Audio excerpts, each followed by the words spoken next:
focus on Liberia. Hit it. From Cape Mount to Cape Palmer, Mount Nimba to Atlantic Ocean, Obomi Hills to Bokonjre, to educate, elevate, and promote. Yeah, focus on Liberia. For Liberia, Liberia. For Liberia, yeah, yeah, yeah, yeah, yeah. From Monday to Sunday. From Monday to Sunday. It's focus on Liberia.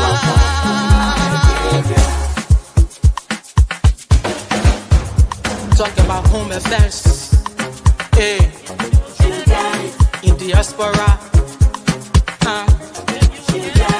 Current affairs. Reliable information. History. Talking about culture. Politics. Education. Entertainment. Business. Sports. Advertisement. Articulation. Focus on Liberia. Focus on Liberia. Focus on Liberia. From Monday to Sunday. Focus on. Hello, ladies and gentlemen, and welcome to Between the Headlines and Focus on Liberia. My name is Dennis Jar, and we are broadcasting from Atlanta, Georgia. In tonight's edition of Between the Headlines, we're going to be looking at some trending issues. Number one, the widow of the late Senator Prince Y. Johnson opens up. She said, and I quote, that she was kidnapped by Prince Johnson, and it implies that throughout their marriage, that was like a hostage situation. Now, Prince Johnson is there, and she said he had no money. There is all kinds of things surrounding the Prince Johnson Polytechnic. Should they sell it? Who should do it? And who should be involved if there should be a sale? We're going to talk about all that. Also, the National Army, that is the Armed Forces of Liberia, is undergoing a national recruitment exercise to recruit about 650 fighting men and women. Well, what does this entail? Is it and how open is the process so as to make this recruitment fair and balanced? We're going to talk about that. Also, Mr. Alexander Benedict Cummings. Sometimes I told him, I said, why your B can be for Bodio Cummings so that you'll be real man. But anyway, Mr. Cummings has been retained as the political leader of the ANC. He's making his rounds on the news media, and the government, either they are unsettling or a little rattled by the appearance or the second coming of Mr. Cummings. And so they are doing all kinds of things. We're going to examine the utterances. What does that mean, and what does it portend to 2029? LDEA, that's the fight on drugs. Those guys that are involved, they got some vehicles, and they've been doing some work. Okay, we're going to be assessing their work and many more. Tonight on Between the Headlines, please let me welcome Mr. Jimmy Eastman, our colleague from the nation's capital, who is here to discuss this. Jimmy, welcome to the show. Hey, Dennis, glad to be here. We got a few things to talk about. Let's see if we can offer the government some solutions. And when we're talking politics on focus on Liberia, there's just no way we can do this without the political bulldog, Mr. Anthony Mona Sie. Mr. Sie, welcome to the show. Dennis, thank you. And it's good to be here. Very good topics, by the way. Let's discuss the topics and see how we can analyze them, dissect them, and make them simple for our people. Let's do it. All right. We are still expecting some FOL political analysts, and pundits who will be joining us to dissect this situation. Also, we are expecting the unquestionable independent Robert Glegben Gagua, who is making his return to focus on Liberia. Mr. C, these topics are very interesting, but Jimmy, we will start with the PYJ issue. You were on Prince Johnson base. Did you see the lady now we know as the widow of Prince Y. Johnson? No, not at that time. When I was there, he must have gotten her later. But I am aware of ladies telling me how Prince Johnson would force them to be with him.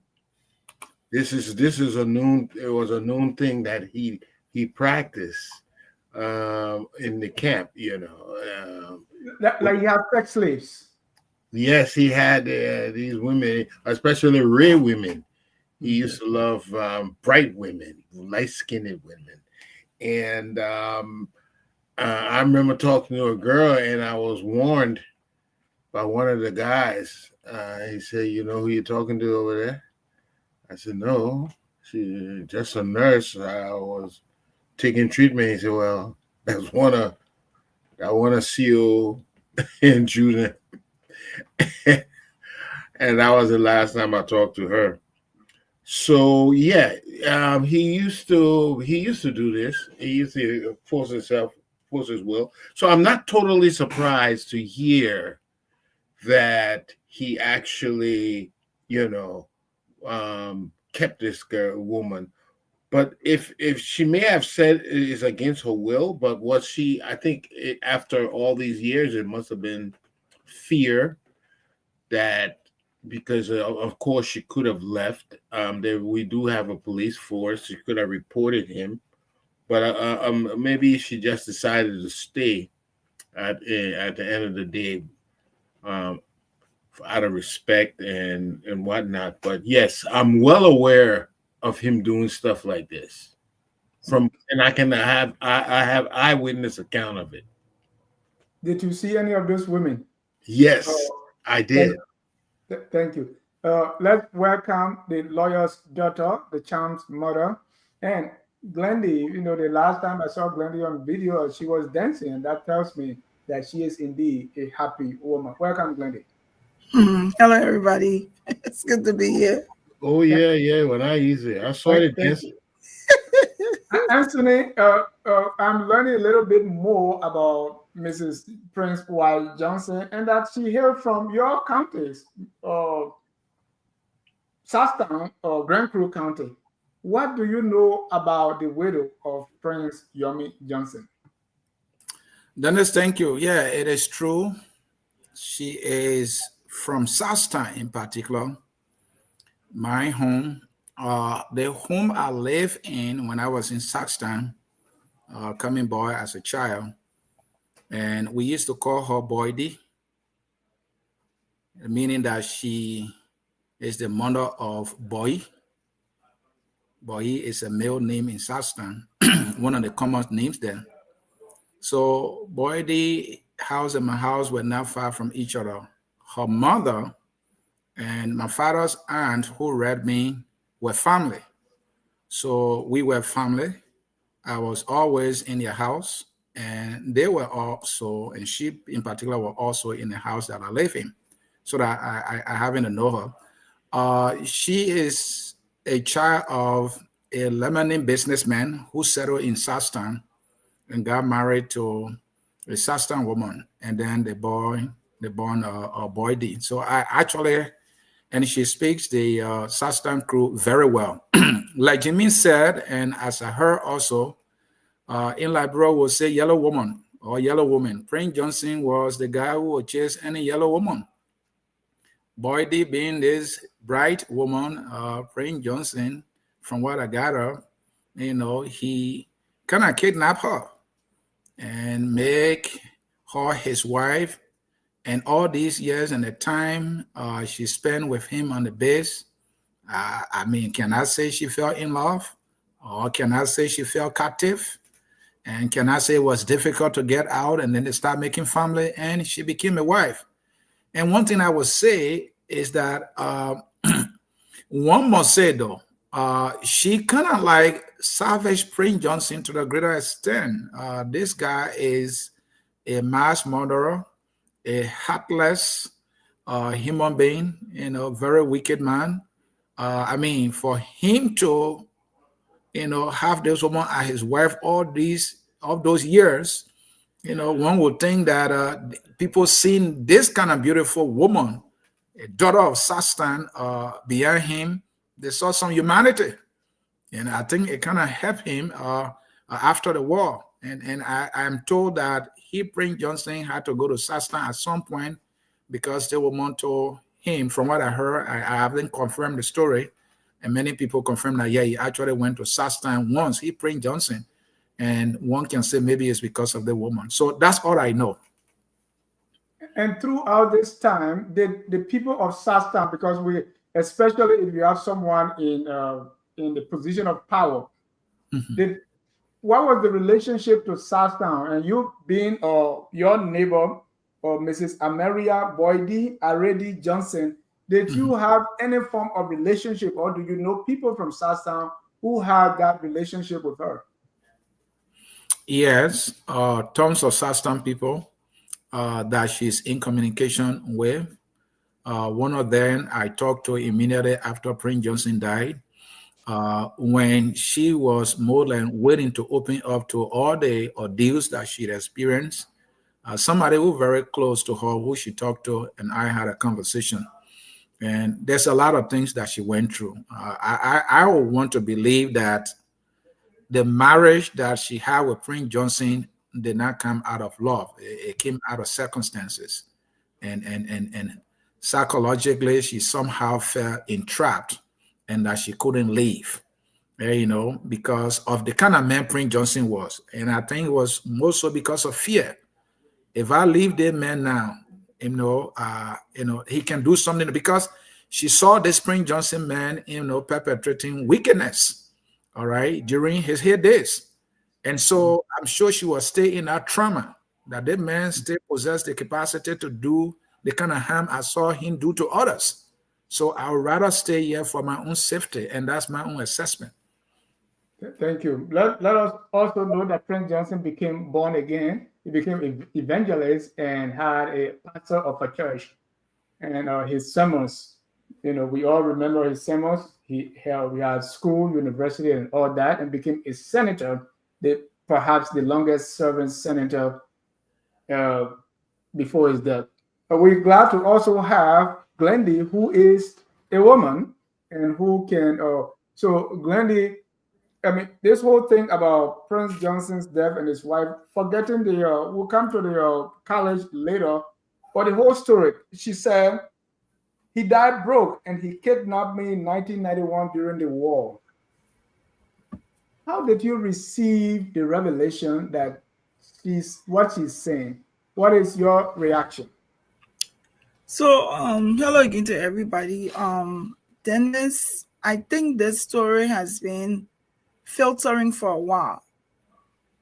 For a long time, there was hearsay about this story, that this lady was kidnapped. This lady was under the arms of Prince Johnson, that she could not escape. I've heard this story before.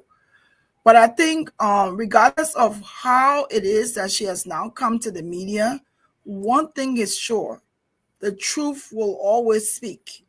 And it is her truth that she now has the opportunity to tell. Unfortunately, Prince Johnson is gone. But who am I to question her truth? It means that she's been through a lot. It means that she found herself in a place where she could not escape. She could have been afraid. But I applaud the fact that she's now able to free herself and tell her side of the story. Because for the most part, I don't know if anyone has ever heard Prince Johnson's wife speak in his presence. I don't know. I know most of the time I watch, you never hear her say anything. Everybody just what we saw was someone who was very quiet, who was not flamboyant. But I think the fact that she has now spoken her truth it's important that we listen, and it's important that we also understand what she has gone through based on her story. So I welcome her story. I welcome that she has the opportunity now, many years later, to say, this is what I've been going through and this is what I went through. Is she believable? I would say yes.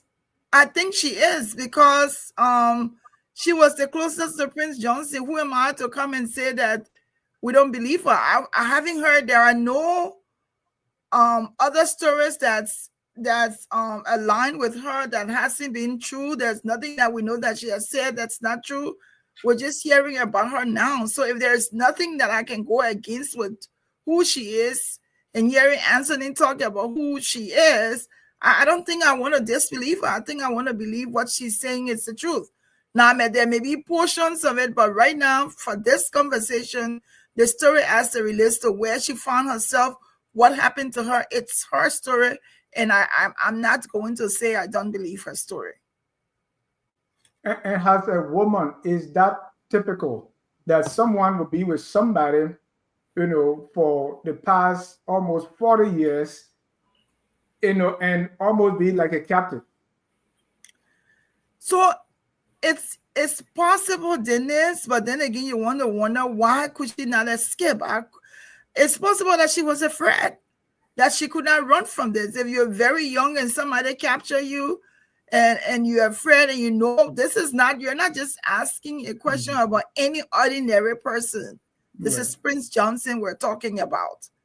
And she knew who he was. She knew his ability, what he was capable of, and maybe she was afraid.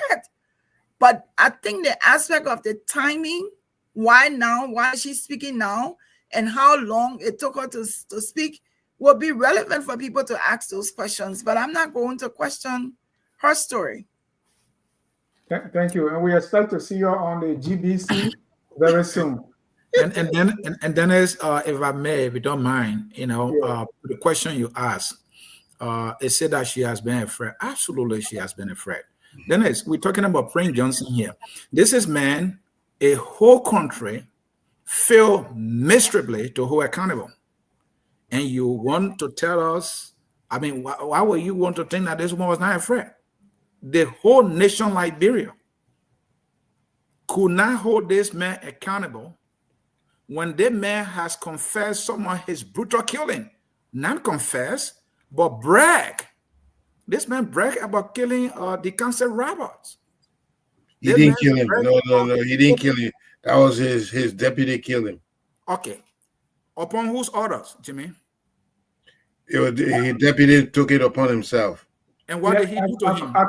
According to Prince Johnson, when that happened, he said, at the end, excuse my language, when he took out he bubble ratted. He what? So, what happened? His bubble ratting. That's what Prince Johnson said in the testimony. So Prince Johnson, even though somebody killed him, but he wanted to reveal that part, and people were killing him, according to what we heard, because he said he had a alternative lifestyle. So Prince Johnson's statement about his honor speaks that he either ordered it or acquiesced. Go ahead.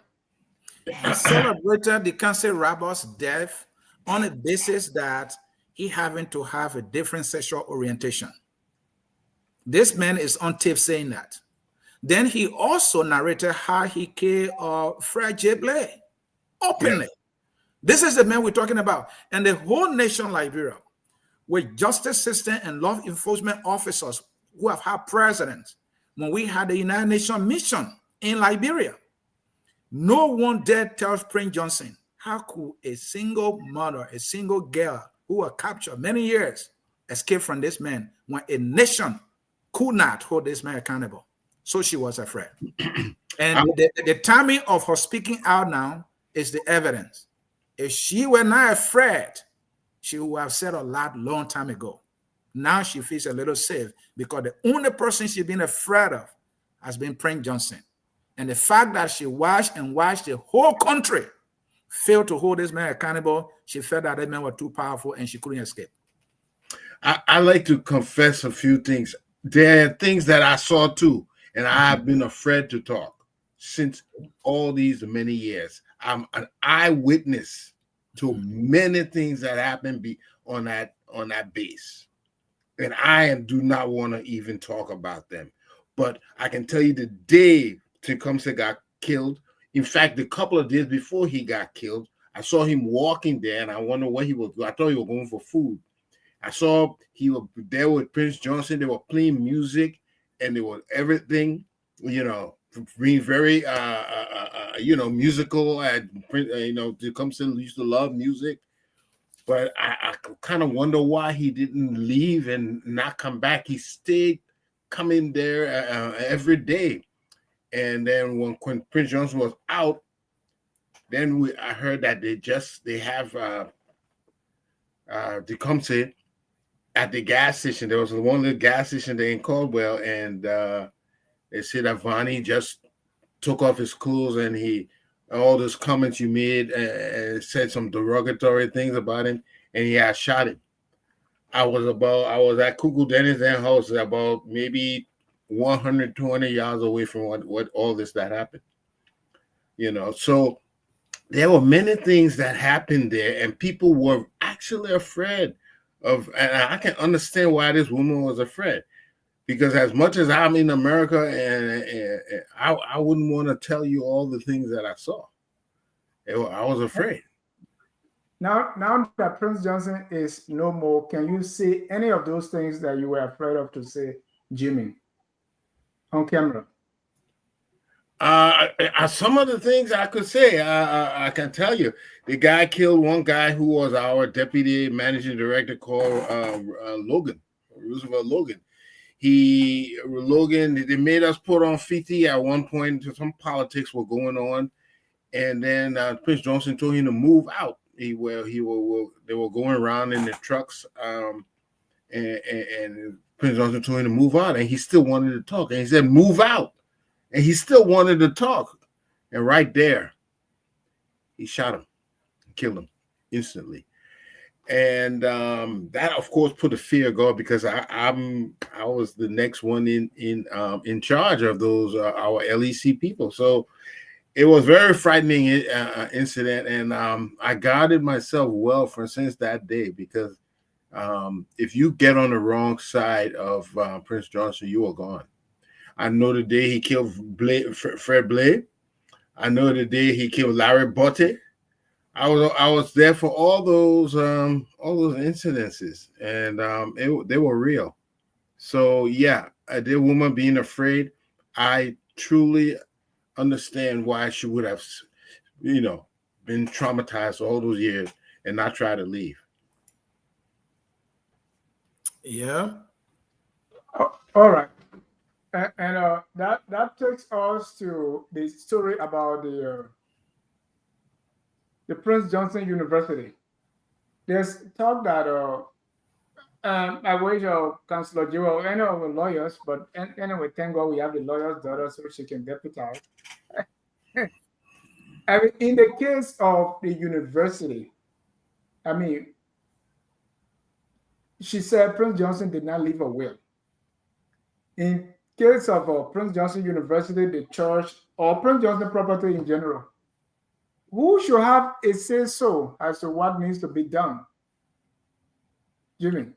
Well, first of all, if she's a legitimate wife, if he actually did marry her, are there papers that they signed to make it a legitimate marriage? She's been with him all these many, many years. So, we also have the traditional law that says if you've been with a person 7 years up, you are technically married. So I think she should have a right to the property. She should have a right to his pension, because I've been a senator all those years. I'm sure there's a pension that he should be getting.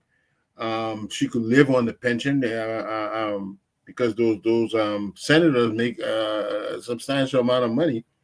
As for the properties, it's going to be difficult, because I guess some of the properties he owned were in Nima, and I don't know him to own a lot of properties in Monrovia.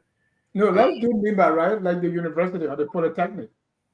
Yeah. So there's a very traditional thing that goes on in Nima with property. I think Anthony may be able to speak to it more, but the wife, the family owns the property, so they're going to have to come together and find out how they'll settle this woman.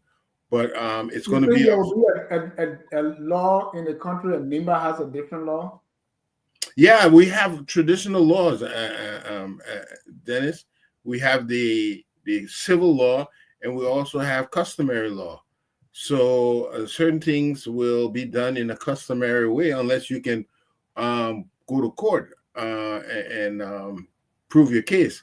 But I think for especially, I don't think she will want all that property much in. I think if they just settle her, she will go by her business coming from, and maybe go back to Sasstown. But she will have to, deal with his children and all those other kinfolk who want to claim, some of his wealth. Glendy, let's talk about the property. So I think there is something in the Liberian law. I researched it the other day, and specifically on this situation, and I learned that if they have adult children, 1/3, whatever the property is worth, 1/3 of it is for the widow. The remaining 2/3 will go to family or children. So in saying that, this means that she doesn't have the property 100% because he has adult children. And so they will also need to get their share of the property.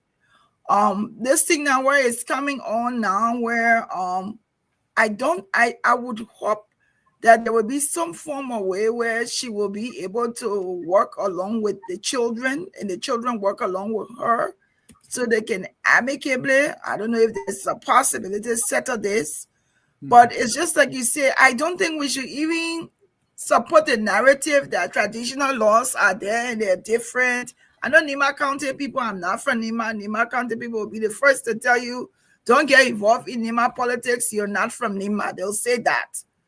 But we also have to look at the precedents of the law. What does the law say? And which law will they be using? I don't think they're going to say traditionally whatever the family decides, because I think it's from that aspect that Koga is now getting himself entangled in that. But I think based on the law in Liberia, when it comes to a widow, the property, if they're adult children and family members, that property, they get 2/3 and the wife gets 1/3 of the property. Thank you. Mr. Sear, we cannot discuss Prince Johnson, we cannot discuss Prince Johnson University without politics. You see politics all over it now, or the one who jumped over the battle of Prince Johnson, who's supposed to be the one that was coronated to replace Prince Johnson, Samuel Koga, is there. Or the meeting they had, or even the former Chief Justice. Is this whole property issue, is it a NIMBA issue or a kind of Prince Johnson family issue? And when when Glendy talked about the children, it's no longer, especially African family, the fathers, the children, that's no longer one group. Sometimes the children, everybody has, come from different backgrounds, sometimes many mothers. And so the children may not even be acting as one. I mean, let's unwrap the politics in this whole thing. Should Nimba County, or should Senator Koga, again, Senator Koga is also a family member, but all these people, should they even be involved, or is it just a family issue here? This is completely a family issue, and that may become a civil matter or civil case if any of the family members should take it to court. So this is exclusively family matter. I don't think politics can decide what is completely a family matter here. I mean, how can politics decide that? The property of Prince Johnson is for Prince Johnson and Prince Johnson family. And so the family now will have to decide, because the information that is coming out here is that he did not leave a will. And if it is true that he did not leave a will, then the family must sit down and decide what to do. This man has been with this woman. This man was with the woman for this long. You see the beautiful Sastan woman there, daughter of Sastan there, kept herself exclusively for this very wicked man. And now that he's gone, for all the time that against her own will, in my opinion, she stayed with this man, are they saying that she should just pack her bags and go? In marriage, whatever you acquire as couple definitely belong to the couple. And so looking at that, I think it's a family matter. Now, there was a question about the traditional aspect of it. In my hometown, Sastan, if, say, a man had died, what I saw coming up was that when the man got buried, whatever possession or property he had, the family would sit down. If he had brothers for personal clothes, the brothers will divide the clothes. If they had a house, usually the woman stay in the house, except where she decide to marry to another person and then she can leave. But she will usually stay in the house because that house was built at the time she was married to the man. The family will not say, hey, you woman, get out of here. You're no longer married to our son. Our son is dead, so be gone. No, they won't do it. That is what I saw coming up in my hometown. For Nimba, I don't know. And like Glendy said, they said Nimba politics, you should leave it, but all the political actors, they can't leave Nimba alone. Maybe there was someone that getting burned and someone that getting the last life. But the thing is, there's the traditional law, and then what we have, what we call intestacy law.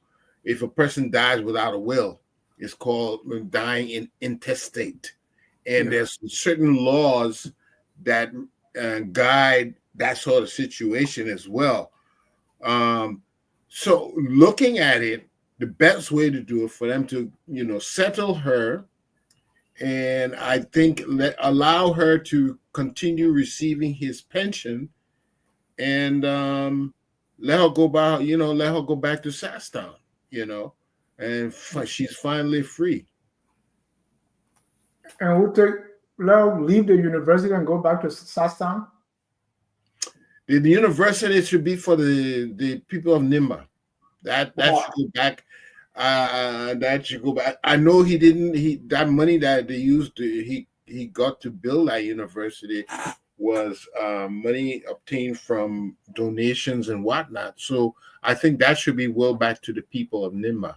That should be the government should take over that institution and make it another government institution for the people. And who should make that decision? That decision should be, that's a very good question. You first have to legally look up the land rights and whatnot on that property. Who actually owned the property? Was it tribal property? Some of those institutions, sometimes the tribe or the community would give their land for this institution because they want a school in their area. So if it was donated by the people of the community, then that building, that institution go back to the people. No, but the university, from what we know, belongs to Prince Johnson or the Prince Johnson family. So let's assume that the land deal everything in the name of Prince Johnson or the Prince Johnson family. How does that go back to the government, or to who decides that? Because, and we all know most schools, Thomas Fowler University, high schools, elementary school, churches, all these things belong to individuals, right?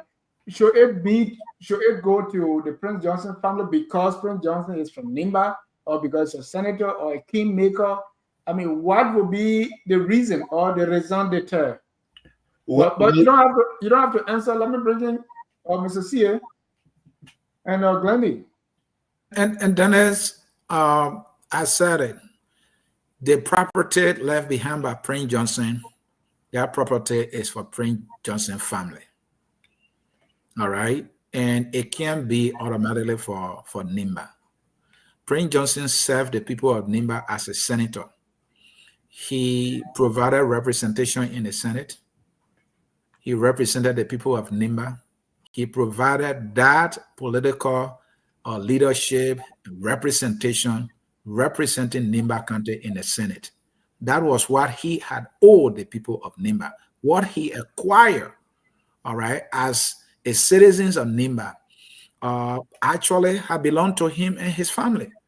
Now, their family now will be the one that can make that decision that, well, given that the people of Nimba were so gracious to our father, our husband, to have served as the longest senator in the history of Liberia. Historian, please check me. Oh, I'm not wrong. All right. We want to, turn the university over to the people of Nimba to take over it and manage it to be used to educate the people of Nimba, because he built the university more so because of Nimba. Nimba had given him the greatest opportunity of his life, something he did not deserve. Nimba County gave it to him. And so we are doing it. So it is purely the decision of the family. And it's not Nimba County's decision. It's not Koga's decision. It's nobody else's decision other than the family, period. Right. And you may be wrong with that statistic, because Frank Turbot, I think, served for 28 years. Excellent. That's why I said I may be wrong. Let a historian. But I want to add something. You see, the running of such an institution is very costly. No, Jimmy. We know the cost, but who should decide? If I have my individual has a family, whether I'm able to run it or not, even if I want to put to pack my wood and coal inside, it's my decision, right? Okay.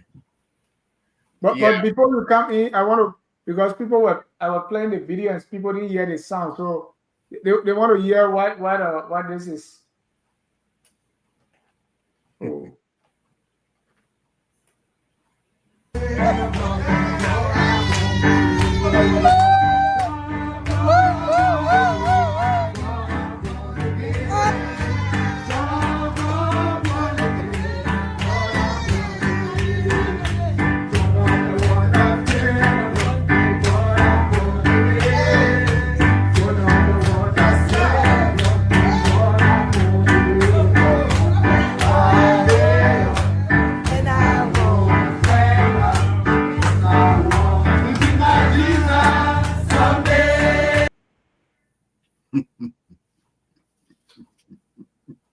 Go ahead, complete, Jimmy, and then Glendy will come in so we can wrap up. Let me tell you guys my experience. You see how that guy dancing like that? In 1 second, that guy's whole face could change completely, and he become a war a devil warrior. That was his past. He's now a born again. He was a born again preacher of the gospel. Well, senator. I'm not going to challenge his humanitarian. Yeah, but I still believe that without seeing the proof, I still believe that a lot of that university should go back to the people. I don't think the family should hold on to it, because he built that university specifically for Nimans. No, so, are you saying the family built it, right? Because it was not. So, what her name? Ameria, Boy D, and Prince Johnson built it. If we, whatever you own belongs to your wife, right? So, both of them built it, right? Yeah. So, if they will have to decide what happens to the university after Prince Johnson's death, who should make that decision? The government or the caucus? I think the family and the community should make that decision. Thank you, Wendy. I think that's wrong for Jimmy to say that. Flip the script. If it was any one of his family member, would he want the community or the government make a decision when you have children You have a wife, you have family. I mean, let's be honest and objective. The property belongs to Prince Johnson. It must be his family that decides what happens. The wife and the children have to work together. If the government didn't help with for the building of the property, and Prince Johnson is gone now, they want to claim it, they should not do that. Unless the family calls them and say, can you help us manage this property? Then they'll have rights. But we can't circumvent issues because we think it's going to fit a better narrative. Like him or not, and I am not going to say I'm a fan of Prince Johnson, but that was his university, and he has a family. So we should stop this narrative where even Coker has no business to be, he may be family, he may be spokesperson, but this is a family decision. This is a family property. This is not a community property, and this is not something that the government should be involved in unless requested. That's how I see it. And I agree with you on the family hold on, decision. Jimmy. How about those who say, some say that school is for Nimba County people? It was donated money. Stop this. That is exactly where I'm going. Even so why didn't they make that narrative when Prince Johnson was alive? Why didn't they say this is our school? Is it in the community's name? Was this school willed to the community? Everyone, most of the people from Nimba County was excited that Prince Johnson built a university in Nimba County. So it wasn't theirs. Wasn't there then, it's not theirs now. They should not be claiming any part of that university. It should be the family's decision. Jimmy, complete your thought. Yeah, so what I was saying, that as much as Prince Johnson was the front runner or the head of this, but that whole school was mostly constructed by donations from different people. Benedict Cummings even donated toward that school. There were several different. So Cummings had share in it. Well, those are donations for the people of Nimba. You know, I don't see how the family would feel. You know, legally, the family may have some ownership. Okay, especially if the land they bought the land. But if that land was donated by the community and all the most of the construction was a donation for various people, it will only be right that it goes back to the community. You're talking right? You're talking right, or you're talking legality? Or you're talking of morality here, or given the circumstances that first of all it's a university, and usually individuals don't own universities. In Liberia, individuals do. Prince Johnson University, Kamafala University, Jeremiah Cohn Hospital, and the list goes on. Now, Oklahoma, City of Hope. It will soon have. That belongs to Liberian people. That City of Hope belongs to Liberian people. All right, that's a different story. But yeah, let's move on to our next topic. Okay. Because here you have 5 seconds to chime in. Are you good? Yeah, Dennis. I don't know. I'm now understanding Jimmy. Why is Jimmy confusing us today?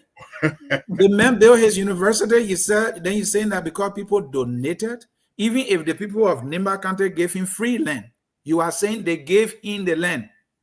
You are saying people donated to him for the university.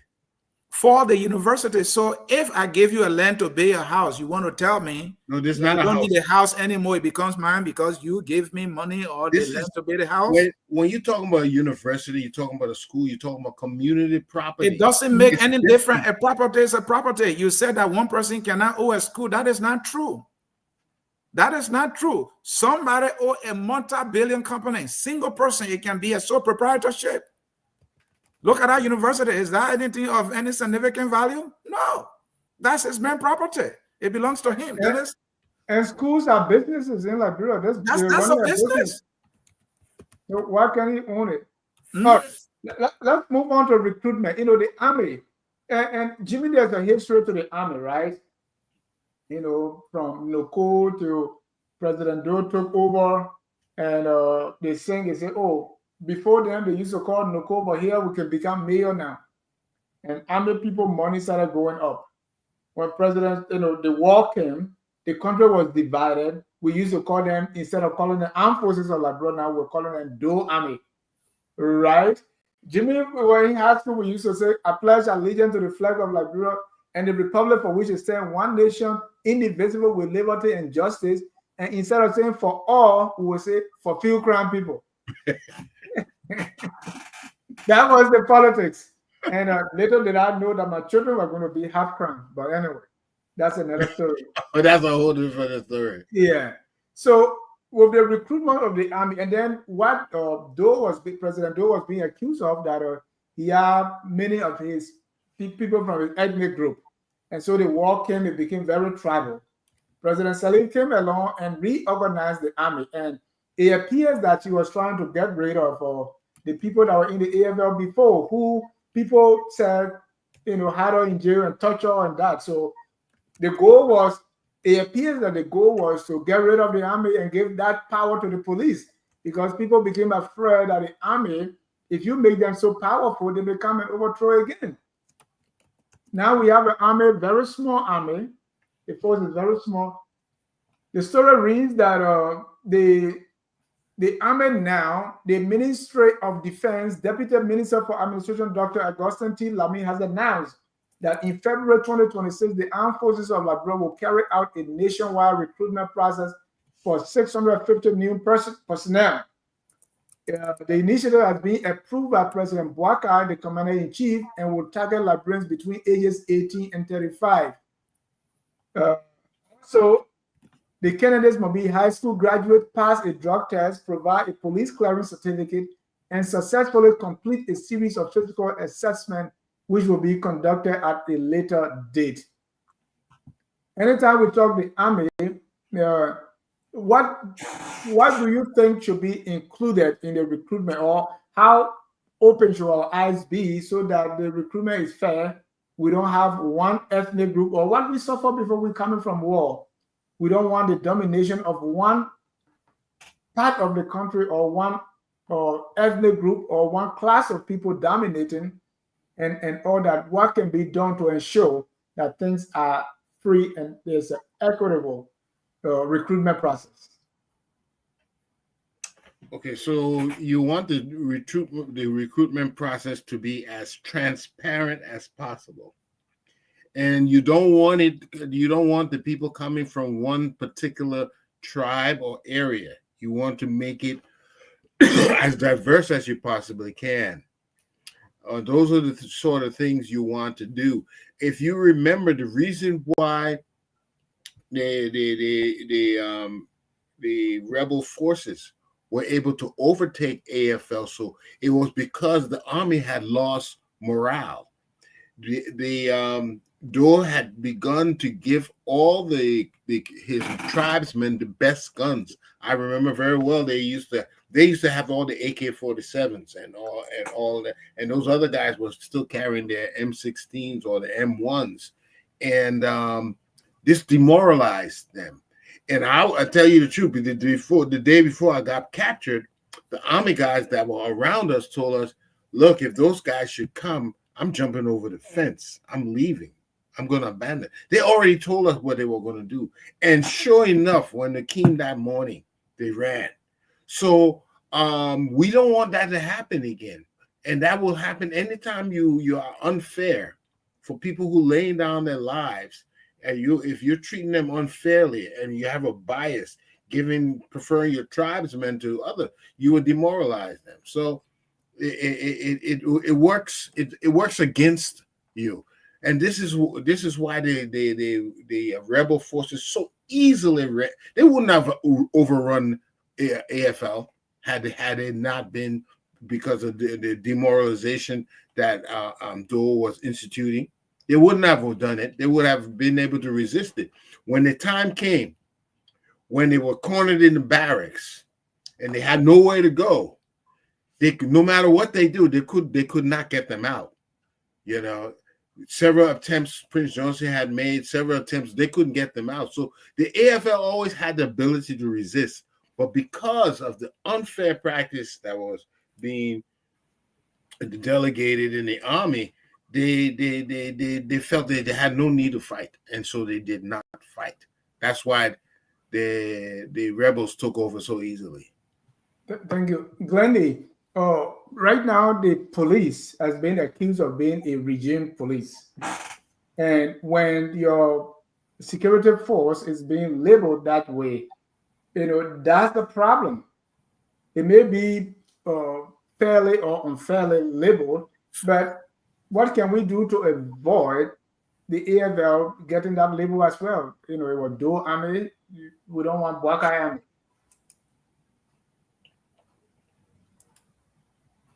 So I think Dennis, it can that narrative has to be driven by the people in the force, by their leaders, the AFL director, the chief of staff, the minister of defense. They have to show that they're not aligned to any one political party, or even if majority of them are from the Unity Party, they have to be able to ensure that they are not partisans. They have to be able to work towards the support of the Liberian populace. That's just simple. You cannot, and people can see the difference between the police and the army, because to some degree the IG is from UP, and sometimes some of the things he said may align with the UP people. So, and he has not been able to work his way out of that narrative. And it's important to do that. Very rarely do you hear people talk about AFL as being partisan based or regime collaborators and all of those things. So they have to work through that narrative so that the people will see them as neutral and not one-sided. And the police has to do a lot of work. That has to come with a lot of training over and over. Reorientation to what their focus should be and what their cause is and who they're serving. And until that is done and they recognize that, yes, indeed, some of the things we do, people will say this because of how we do it, is going to be the same. And how is the recruitment, how is that important, right, in making sure that not one group of people will be recruited? Which is true. You gotta look at the people from all bases, all walks of life. If they're qualified, they should not be politically aligned before you hire them. You should not be. And then people talk about this. Sometimes I try to ignore. People say, "Oh, most of the people in the government, they're from Lofa County." You got to be able to desist from that and stop. If that's what you're doing, you have to stop doing that so people don't see that, and that cannot be your general narrative. It can't be that, oh, if somebody in UP knows somebody who wants to be a police or a security personnel, takes them to Gregory Coleman, and then they get an opportunity. But someone who does not know Gregory Coleman or does not have anyone in Unity Party who is qualified to be in the police cannot get an opportunity. There should be an equal opportunity for all, regardless of the party you serve. And that's what we have to work on.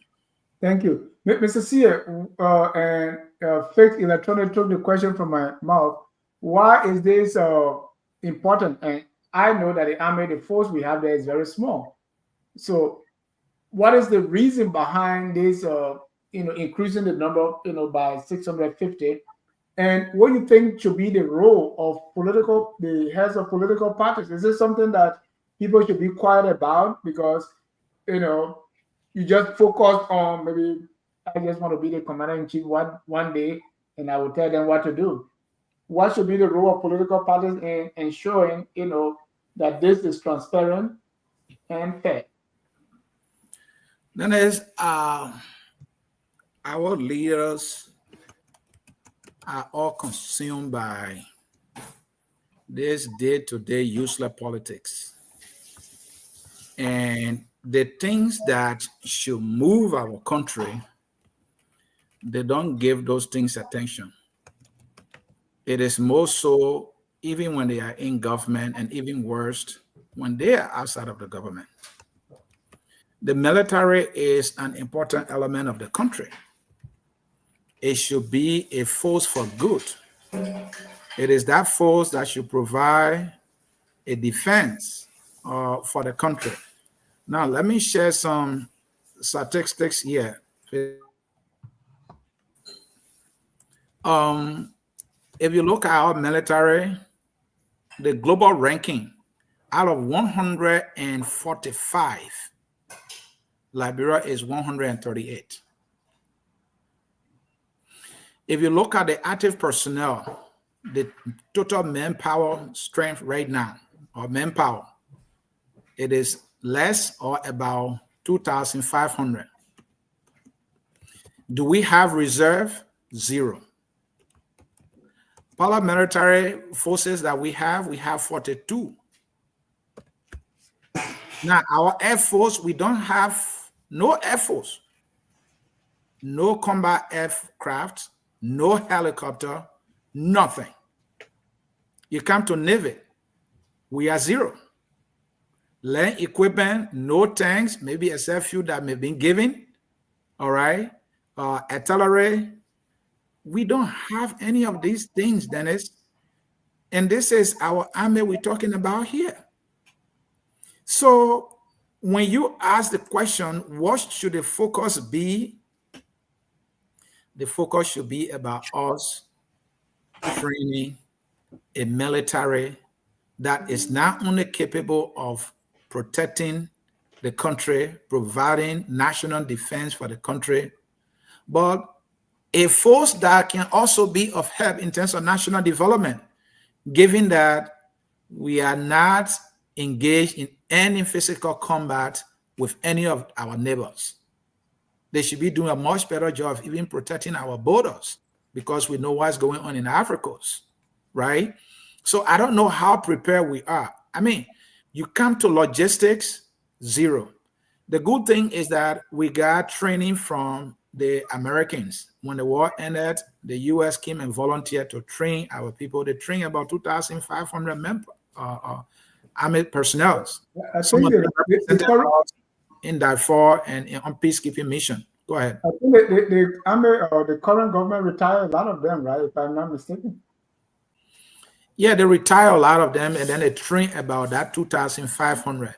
That might be less. You might be right. That might be far less than what the active manpower is right now. And so I don't know why our political leaders are not giving this attention. And in fact, if you look at the condition of the army, the uniform that they wear alone, look at the police first of all. The police who are involved into day-to-day protection of life and properties. Look at their uniform. National disgrace to our nation. How much more the army that's in a barrack. The last time the army personnel were complaining about the conditions of their homes, about their salaries not being paid on time, about logistics, and so on and so forth. But the military, and I don't care how anybody thinks, I mean, the military is the one doing this, because if you are in power, you have this combat training, you have the tactical training, you should find a way to communicate so that the political leadership of the country can do what is best for the military so that the military can be equipped enough to be able to carry on a function. But that is not the case. I don't know, maybe they are afraid. Thank you, Jimmy. Let's wrap it up. Someone said this was by design to have the army, the military weakened, so that because people are afraid of coup. So you have a police that will, serve the president. And we have this problem in Liberia, right? President after president is the loyalty is to the president than the people, right? So let's wrapping up this. What is the way forward? What would be your advice to the government carrying out this recruitment exercise? I want to give you guys some history you might not know. A long time ago, there were many Loma tribes in the army. And the reason why they were recruited is because they were very, very loyal. When you stop a soldier, he would tell you, says, government, give me gun, give me book. In other words, I'm not here to hear all your political rhetoric, but I'm here, as to carry out the government's mandate. Okay, that's how loyal they were. But we saw that all come to pieces when the police were used in 1979 during the rights uprising the way they weaponized, the police were looking, they were weaponized by the state. That's how it appeared to everybody. And the army decided to join with the people. And hence, few months later, less than a year later, you had the coup d'etat that overthrew the whole Tolbert and Toure Party regime. So the way going forward, you don't want it. The army should not serve as a governing. They should not be used to govern, to suppress. They should not be involved in politics whatsoever. In fact, I'm an advocate of an industrial army, where anytime you're ready to mobilize the force to do work, like if there was a disaster, you have an Army Corps of Engineers. They go there, they fix things, they build houses, they even can do agriculture. Why don't we make them more? Because tell you the truth, when we're paying army people, the bigger the force is, if they're not gainfully involved in an economic act or product activity, then they're not bringing anything home. So I'm an advocate of you giving them skills, teaching them how to build, teaching them carpentry, teach them all agriculture, show them how to use their hands so that they will not just be carrying guns. They will also be carrying the productivity of the land. So there's a lot going into this, but it all depends on the direction, how you train them, the mentality, how you discipline them, let them appreciate what they're there for, and so that they are neutral when it comes to politics. You don't want them involved in politics whatsoever. Ladies and gentlemen, if you are just joining us, this is Between the Headlines on Focus on Liberia. Our next topic is Alexander Benedict Cummings. He was re-elected, or he was retained as the ANC political leader. And they also retained my friend, my former classmate, Lafayette Horatius Gould, as the chairman, the longest serving chairman probably in the history of the longest serving party chairman probably in the history of the country, or post-war, let me say, because Jimmy Mann or Mark Deshu was there forever too. So that number man was never part of any party. All we knew about Mark Deshu was he used to eat. Is that true? So every time people eat it, they say, "Oh, the man at Mark Deshu." Actually, he was very, very powerful. Yeah, very, very powerful because the country was run by a party. So whatever they decided within the party would rule over the land. So when you had a party chairman, he really ran in the country behind the president. He was actually running. These days, party chairman, almost nobody is the party. They have a new name now, political leader. Mm-hmm. That came after the war. It was never there. But Mr. Cummings or Alexander Cummings, we went to a party and then somebody said, "Why you're having your political leader just like high school principal? Where in the world do you ever heard a politician being called Mr. Cummings?" So, but he was retained, and then he's been making his media round. But what has really gained attention is the way the government is responding through the information minister and also his deputy. That is causing people to look at, what has Alexander Cummings done to really, is the government scared of him? Why is his rebounding, coming back on the political scene, is it sending shockwaves through the government for which they are jittery? Mr. CA, you know the story. Mr. Cummings, you have been a very harsh critic of Mr. Alexander Cummings, and he's coming back. I was a little disappointed that they kind of went with the status quo. It's like everybody that was there was retained, but is the government scary? Well, then the first thing is, I've been a very constructive critic of the ANC as a political institution and Mr. Alexander Benedict Cummings, as the political leader.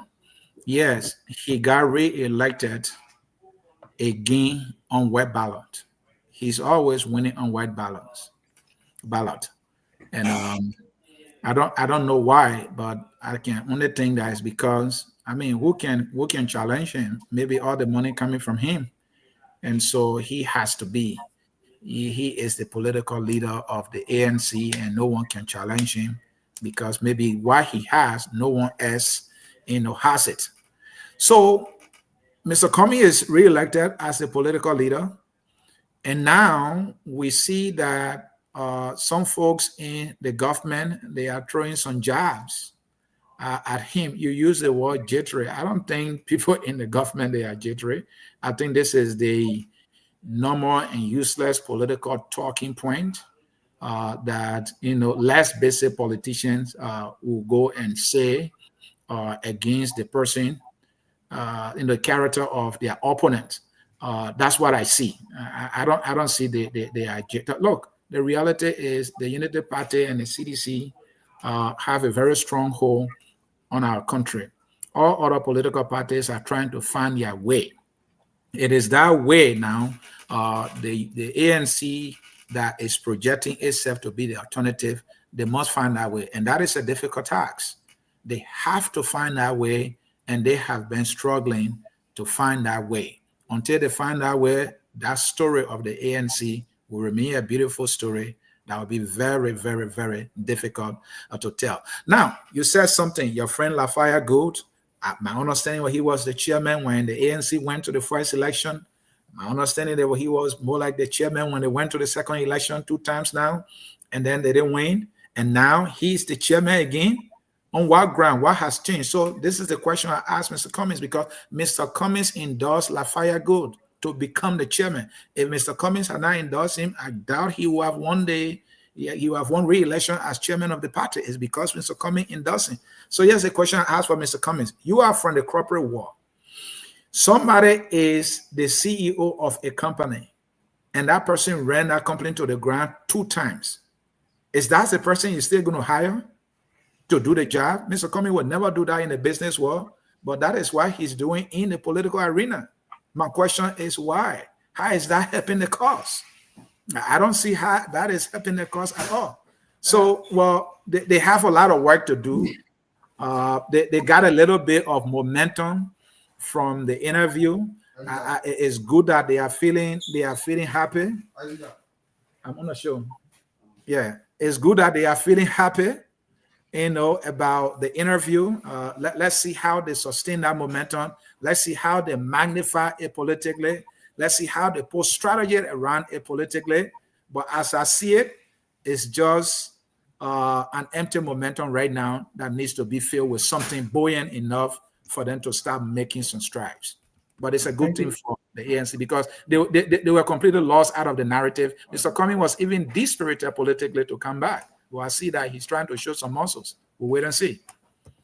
Wait and see. And this post-convention and post-media blaze bounce. Let's see what happens. Glennie, when Mr. Cummings picked your friend, Charlene Bromskin, I could see you leap for joy. I didn't see Charlene Bromskin at the ANC convention. Now, your bastard brother, Lafayette Gould, my friend, my classmate from 11th grade, is the new chairman. First of all, I want to get your take on the outcome of the convention before we even come to what's new. You think Mr. Cummings is what's the new message they're coming with, and what's that new strategy? So I'm happy that Mr. Cummings is back because I think he's a Liberian, and if he feels that he has the magic wand to run Liberia, why not? But I think Anthony made some salient points, and Mr. Cummings also said that he said this time around he's going to be making sure that he steered the course and people will not be making decisions for him. But he made sure that he suggested to them who he wanted to be his chairperson. I thought that was a little bit awkward, because if you're coming to the people and you're suggesting, you're asking for someone to lead, you should also let them have their say so. But he was very open. He said that was something he wanted, and he made them to understand that. So what can I say? We need there will be more parties coming up. The fact that they're not, the opposition needs to wake up. The opposition needs to be out there and be pronounced so people can know and hear what they're doing. So we welcome Mr. Cummings and ANC back into the fold of Liberian politics. I know you mentioned Charlene Bronsky. I don't know which way she's going, but I do know that she is from Liberty Party. And they had a convention, I think, of a few months ago, where she was there, and there was she was there with Yombly and Dylan on all of the Bassa people. So I may want to think that she's going back to her party. I don't know, but I think it was a little bit. I think it was just ANC focused. Dennis, this weekend was for strictly ANC partisans for them to meet. I watched briefly here and there some of the proceedings from the convention, and what can I say? I wish them well. I wish Lafayette well also, and I hope that this time around messaging has to be different, because if you've done this twice and the messages you use did not help, then you have to be able to come to a Jesus moment and say, why is our message not resonating? What do we need to do? What do we need to change? So it's left for us to see what's going to happen. And Jimmy, what do you think going to happen? What do you think the ANC is going to do differently this time?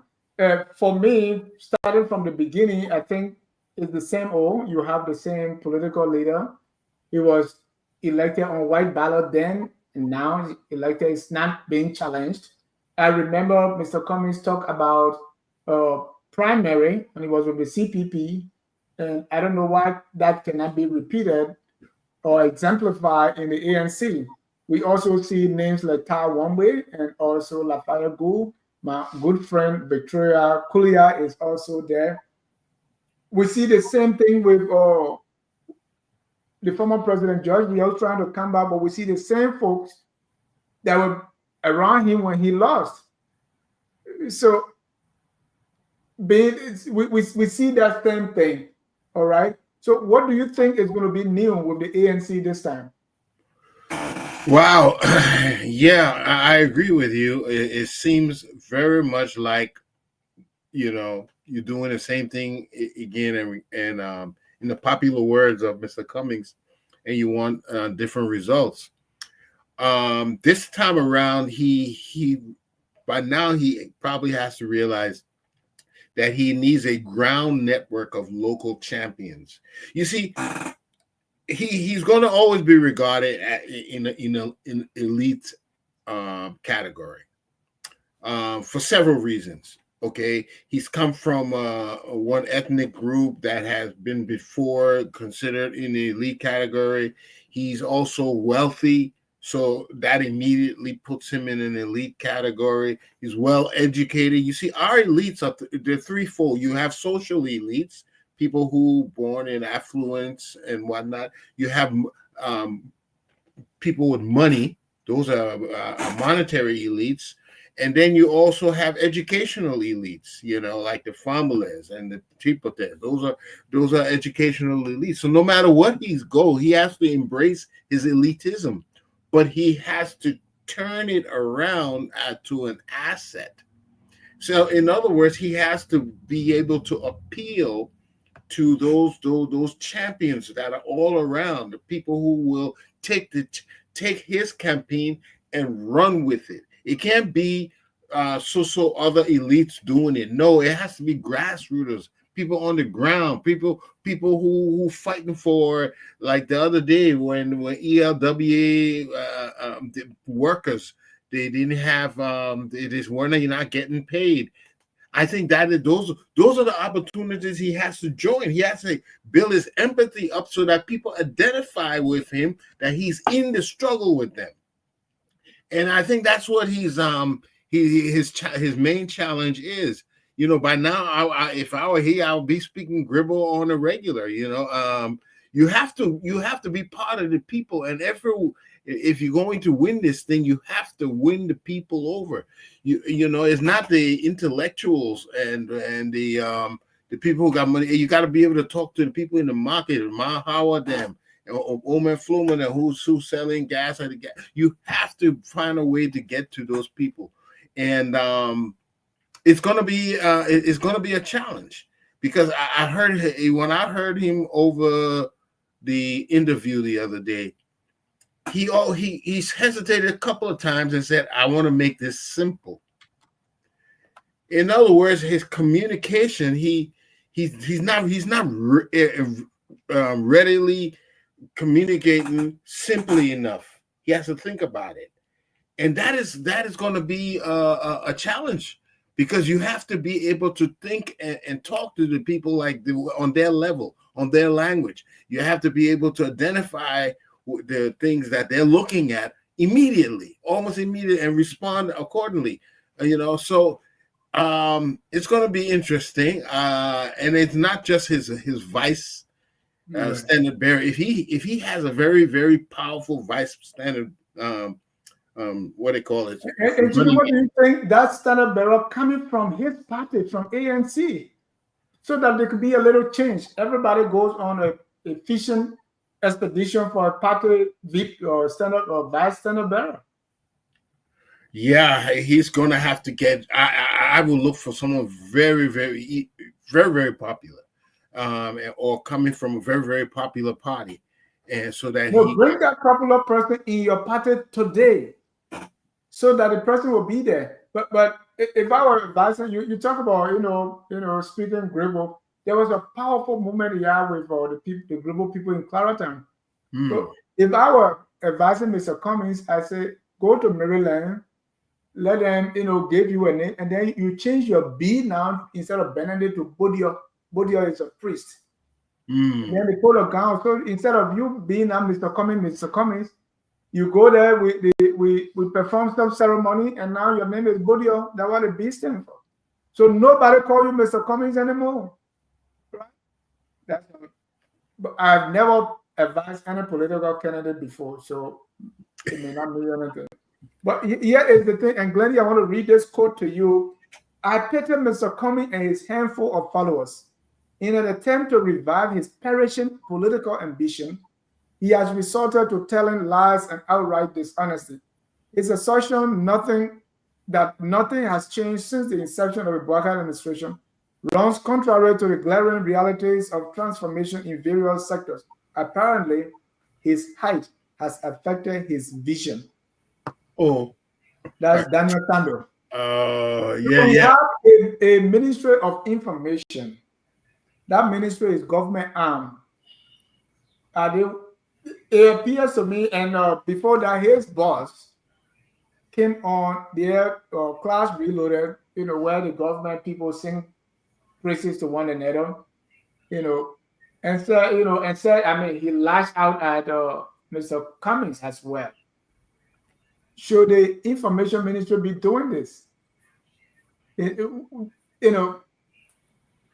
Should that be their role? Or do you think it's just part of normal politics, Glennie? I don't think that's normal politics. I think Anthony said something earlier. I want to believe they would do it to anybody, but we should not normalize that kind of behavior. I think it's wrong. The government is for the people. This is not campaign time. This is serious business. This is a time for governance. You cannot have the government arm of information, the information ministry, both the minister and the deputy spewing these kinds of words. That's not correct. If you don't agree with what Cummings said, the fact that you are a government official, you want to be able to counteract him with the truth, with the things that you've accomplished. but referring to him as a political dwarf, and everybody now on this on social media is trying to use Webster Dictionary. He wasn't talking about height, he was talking about his political career. He should not even be doing that. I think as a Deputy Minister of Information, we have to have some level of maturity so that you don't fall prey to people's baits. If Mr. Cummings was baiting him now, he fell to it, and look at what has happened. And I think whoever the head of the cabinet is needs to be able to intervene, to be able to see how ministers are governing themselves outside of their offices. Today what Daniel Sano did was, in my opinion, was wrong. What people now will say, oh, you know, when you speak for Boyka, and I gave an opinion that supports Boyka, they say, oh, she's from UP. Today now, because I'm saying what he did is wrong, I am for ANC. But that's beside the issue.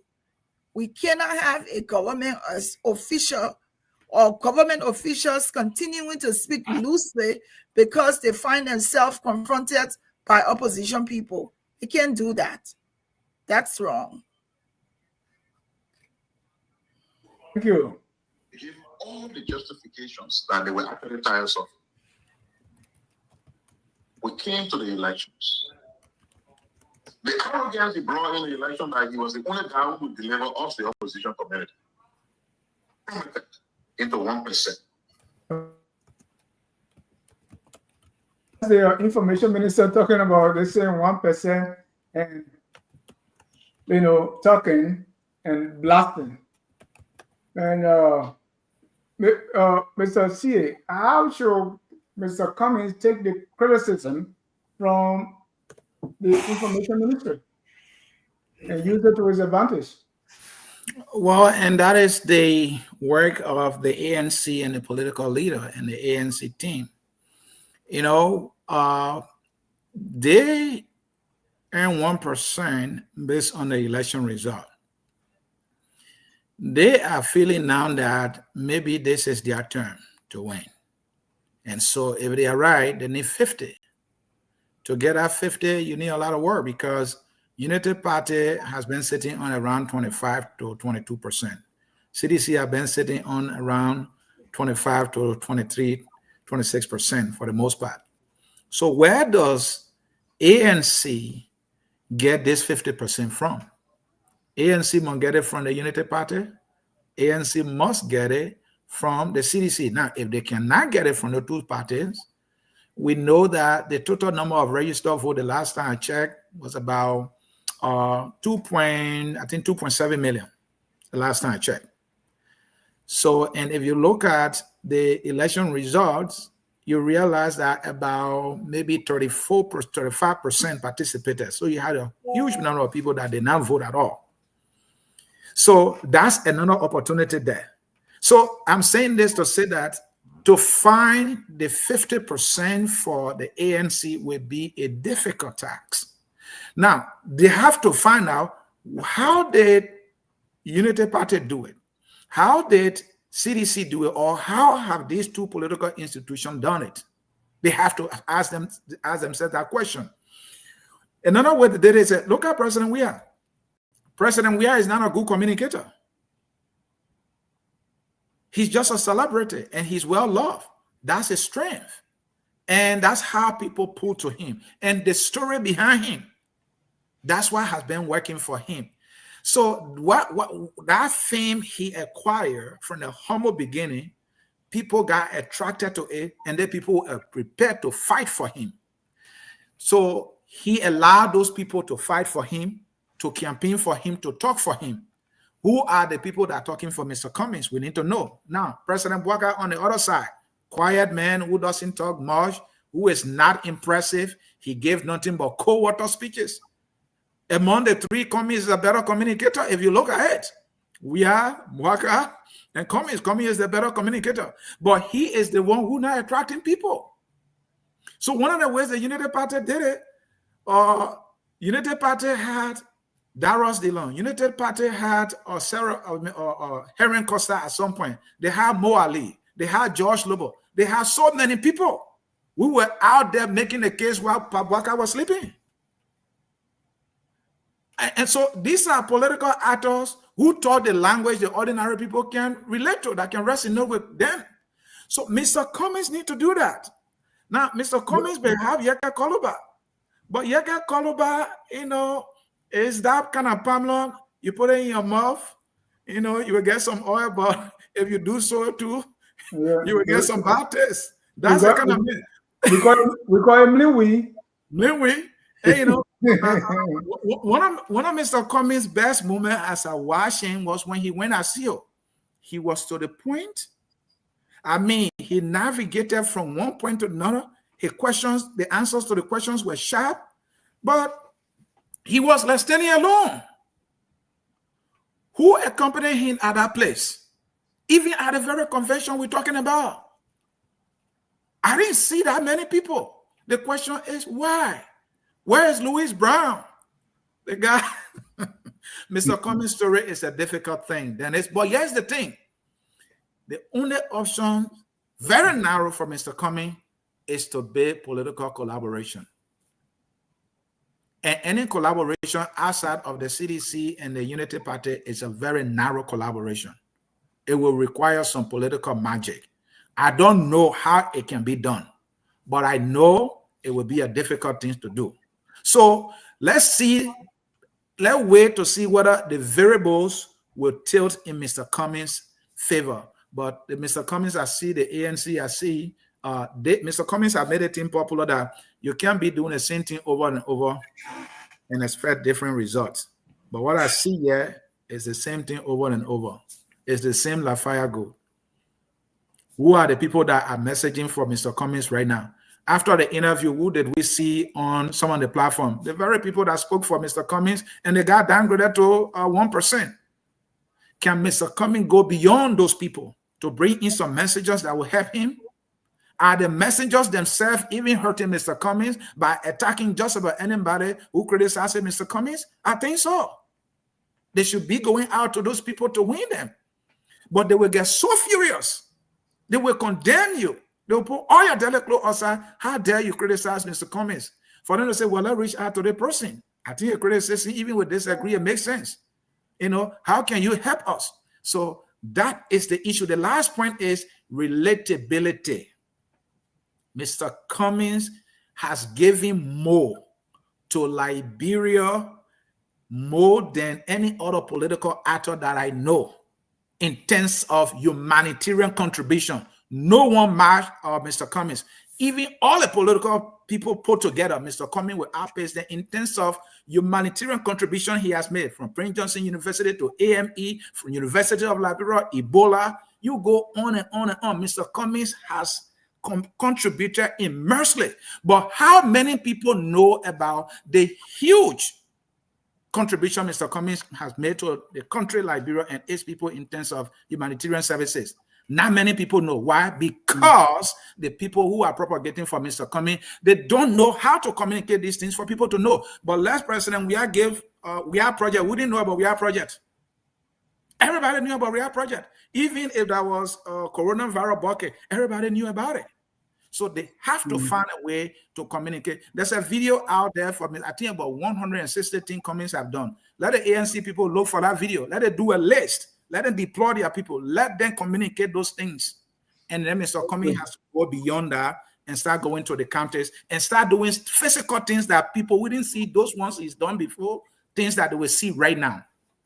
Mr. Cummings, forgot to employ people. Let him find a way to get some, programs going that will give some people, some little income. It's a difficult thing, but it's doable. But it will be very difficult. Mr. Spear, that's the thin line, right? When you start giving stuff. Either they think that they're eating your arrow, so the people in the Southeast, they call him Jawriadi. That's another thing. Jawriadi is the person you script, right? So is that a way? Because we saw the retired living rally where one guy ran away with maybe with the help of others with 70,000 in a backpack. Yeah. So it could be maybe he's given too much, and the people see that they can eat an arrow, and he's their new Jawriadi. Give me how you say that. Jawriadi. Bring money like eat it, Jawriadi. If you want to be a part of the conversation, please call 605-313-6004. The code is 791403#. And we are inviting Mr. Cummings. Call money the same way we can call money. Will it? I mean, the crew speaking. Bastard Crown, Gribble crew is So yeah, I don't think in fact, I'm of the conviction that government officials should never go after the opponents of the president or the ruling party, because that undermines justice, governance, and civil liberty. It shouldn't happen. Even if you are of a certain party, you want your institutions to be neutral. You see, the government officials should be loyal to the Constitution, to the citizens, and to the institutions. We're getting it wrong. It's not about being loyal to a candidate or a president. That's not what is. That's not the oath they took. They took the oath to the Constitution, and that is what they should be uphailing. There's a lot of dangers about what they're doing, because first of all, it destroys political pluralism, because people, if you go after people will be afraid, and so you will lose the democracy that people have sacrificed so much to create. It creates fear, and then it often triggers cycles of revenge. So when you do it now, the next group comes and they do it back to y'all. Do we want that? Don't we want to be able to serve any administration? I think we have to be mature in the way we conduct ourselves, and going after political candidates like that, and you're in a government position, that will erode that erodes your democracy. And let's take a little bit from history, okay? We've seen what authoritarianism does, right? Nobody could question the leader, because that will happen. And when you give them more and more power, it comes to a point that no one can question what the leader is doing. You can't put him in check. Nobody is able to put him in check because you've given him so much power. Corruption, because now the elite will be protected, because anybody who's associated with this party or this group will be protected. And then finally, what it leads to, civil unrest. People get tired of that. When they find that no way they can't get addressed, they can't get redressed, they can't get the government to listen to them, and they get tired with it. That's when they go bananas. We saw what happened in 1980. So no, that we have to be more mature. I mean, I understand they're supposed to be the government's mouthpiece, but not like that. That is undermining your democracy. You don't want to do that as an official. You leave that to the party people to do that, not an official of government. Okay, so there, I don't see. The only way I see the ANC becoming a true threat is if they have those ground champions running with them. They've got to prove to the people that they are the best choice, that they are in their best interest, and they gotta sell it. And they haven't done it twice, but that doesn't mean, because sometimes failure is just a lesson. You understand? When you fail, I remember Thomas Edison. Thomas Edison failed 1,000 times to produce a light bulb. And when the reporter asked him, how do you feel failing 1,000 times? Thomas Edison said, well, I just learned 1,000 ways not to do it. Yep. So it's just about learning from your mistakes. So hopefully, right now, the ANC would have learned all the missteps they took and gained that grassroots momentum that they so much need to get to, in other words, to change their fate this time around. Thank you, Jimmy. And that you brought a very important point, right? And there's a word that I just came across recently, and I don't Stochastic. stochastic terrorism, if Yeah. I'm pronouncing it correctly. Mm-hmm. So, because the utterances, they say when, let me see what the definition, they say refers to the use of inflammatory rhetoric by public figures that indirectly incites random individuals to commit acts of violence against targeted group or individuals. And we've seen that a lot in the United States today, right? So if you get up as a public figure and the language of Daniel Sando or Jeremy Piat did not rise up to that point. I'm not saying that what it's doing, but if we are not careful, we'll be right on our way. That we speak so bad of other people, we incite violence against them. We're not there yet, but if government figures, especially, are not careful what they say and how they discuss uh, opposition political figures, we may be on our way there. The last thing, if we have any callers, I'm having some trouble with my system here, Mr. C. Sometimes you step in. Like if I try to do anything, my system will hang. So it's causing me some problem here. But the LDEA, they got new vehicles and they've been doing well. But the issue I think, excuse me, the issue of drug is a big one. No, go ahead. I need help for the life of these men. I need help, oh, my people, you can't help me. You are not with me there quietly. Something happened, they say, what happened so? Because God cares for me. I need help. He's not going nowhere. He's not going, let's be inside here. You took the play to sit down here and please yourself. You hear? You hide your hearsay, you hide your faith. This is Emmanuel Dillon. He's a high school graduate. A teacher. A teacher. He's a He drug attend to addict. drugs addict. When I leave the house, I go to church, he's smoking in the hall. See him standing. Oh, good. Learn more. Good learn more. Single woman, I struggle and send them to school. I said today, I'm not able because of the situation they put me in. I found myself elsewhere. My people, I need your help. Glennie, that's the cry of a mother calling for help. I found that video on there today. I think it was recorded in August. It's very quite recent.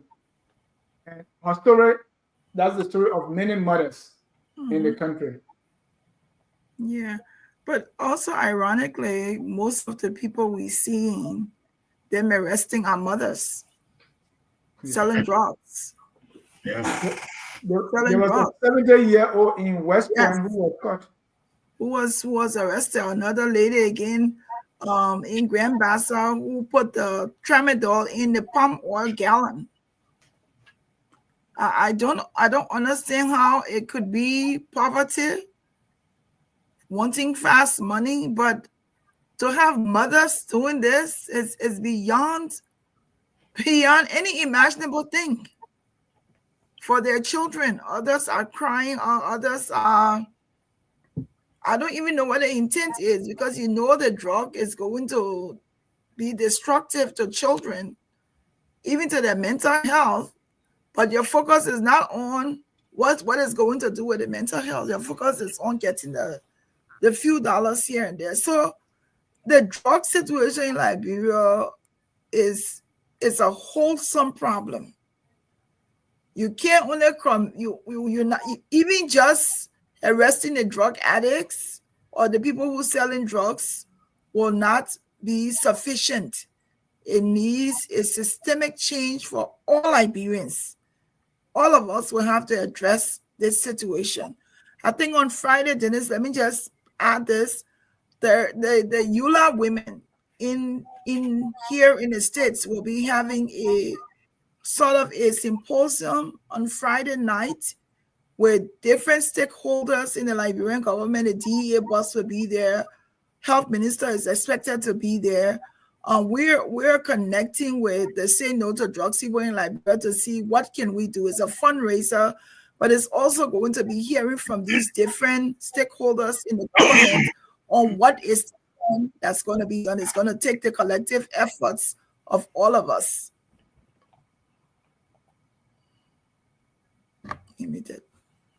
You said Eula Women? Eula Women. It's a Eula Women Empowerment Committee. It's a committee that has been set up under Eula with women.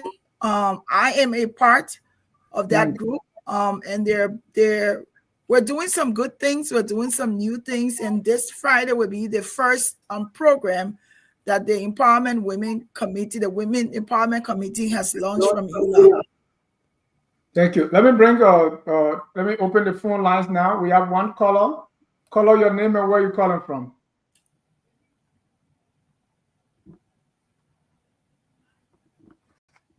Oh, hello, caller. Are you there? All right. We move on. Yes, I'm here, Mr. Jar. Okay. Go ahead. This is Elvis from Venice. Go ahead, Elvis. All right, thank you. Quickly, hello to you and the panelists. To just kind of go through the thing quickly here. On the Prince Johnson issue, I'm surprised as a man who has things to learn a lot more after he became, senator. He didn't leave a will, that you should know that's something that's going to cause confusion in your family if you don't leave a will.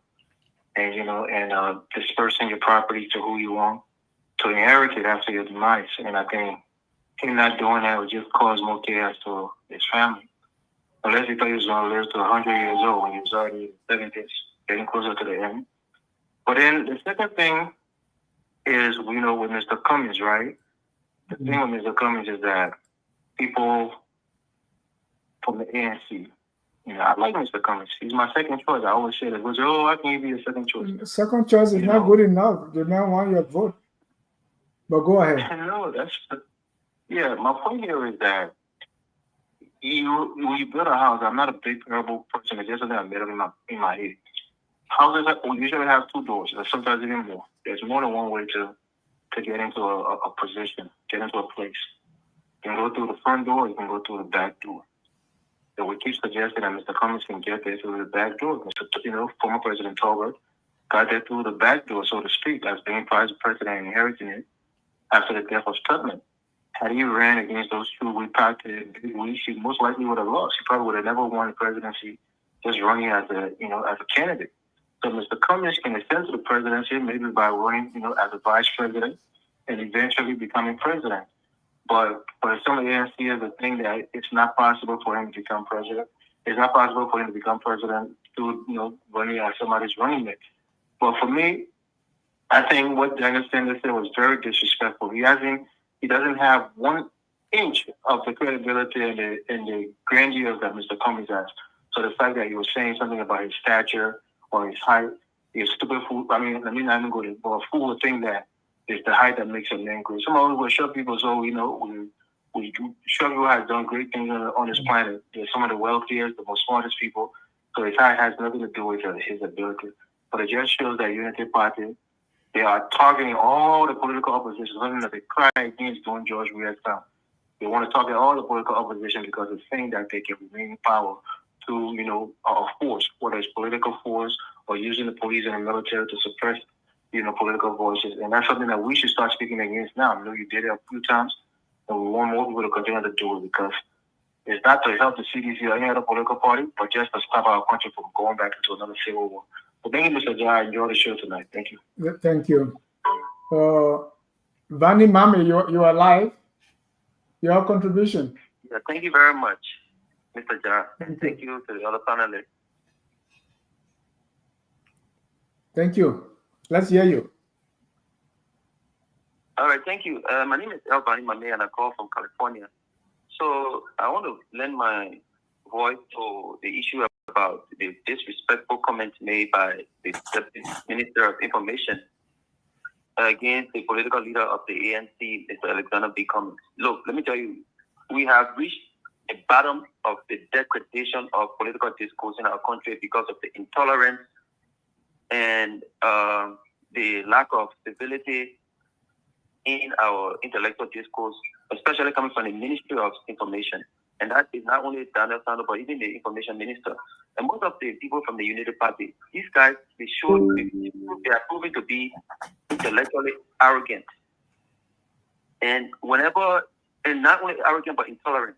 Whenever there is a meaningful conversation coming from a political leader that they feel threatened about, the only thing they resort to is this kind of what we call intellectual terrorism. You understand? And so we shouldn't stand for it. We should condemn it. In fact, they are in violation of the code of conduct and all civilized norms of our society. This is the Ministry of Culture and Tourism, or the Ministry of Information, Culture and Tourism. If you have a deputy minister who will not live in accordance with the code of conduct and conduct himself as a minister of government who is being paid by the Liberian government, acting as a political propaganda arm of a political institution, he ought to resign. Let's call it a spade a spade. Let him resign if he cannot comport himself in accordance with the norms and guidelines and policies of government officials. So this thing continues to happen, and for some of us, we saw this thing a long time ago. 12 years ago, when these guys were in power, we saw this exact thing, intolerance and incompetence and arrogance coming from this guy. And when we saw them coming to take power again, we warned the Liberian people, we said, these people, this is their attitude. And Joseph Barker, who is the president, continues to endorse this behavior because other than that, he should have spoken up. But he does not do it. And so it lends credence to their misbehavior. And so we will not go the route of calling them names, but this is completely unacceptable. It is ridiculous. It is preposterous, and I'm ashamed of my government. Thank you. Thank you. Thank you, Mr. Mame. Jimmy, we're talking about the drug issue, and you can also react to the colors if you want. You know, the drug issues. There was this case with the boss who the girl was arrested and said, "That's my daughter, let her go," right? And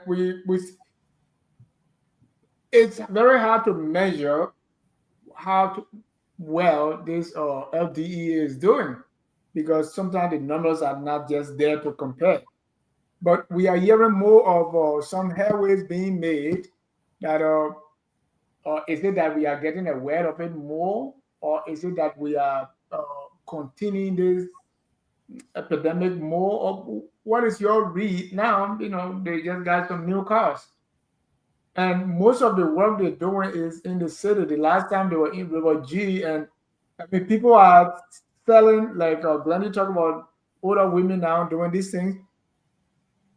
It appears now that, you know, you are selling beta ball marketing, you're not making profit, you know, because you want. So they are kind of selling drugs now. It's almost like any form of business now to make money. That even older women, as old as 70-year-old, they are selling drugs. Well, yeah, I know you said you were scared of Prince Johnson. You know, what's about drugs? Are you scared again? This is scary. It has been identified that drug, we should approach it as a health issue, not necessarily a criminal issue. So when I hear about these pickups that were given to DEA, I hope it's not to go after the drug users and to put them in jail, but rather to maybe rally up the dealers and whatnot, because the people are sick. Dennis, they have gotten in a habit that now is taking them down the road. It's taking their life from them. Look at this young man in the clip you showed, well educated, a teacher, and now he's allowing drug to rob his life.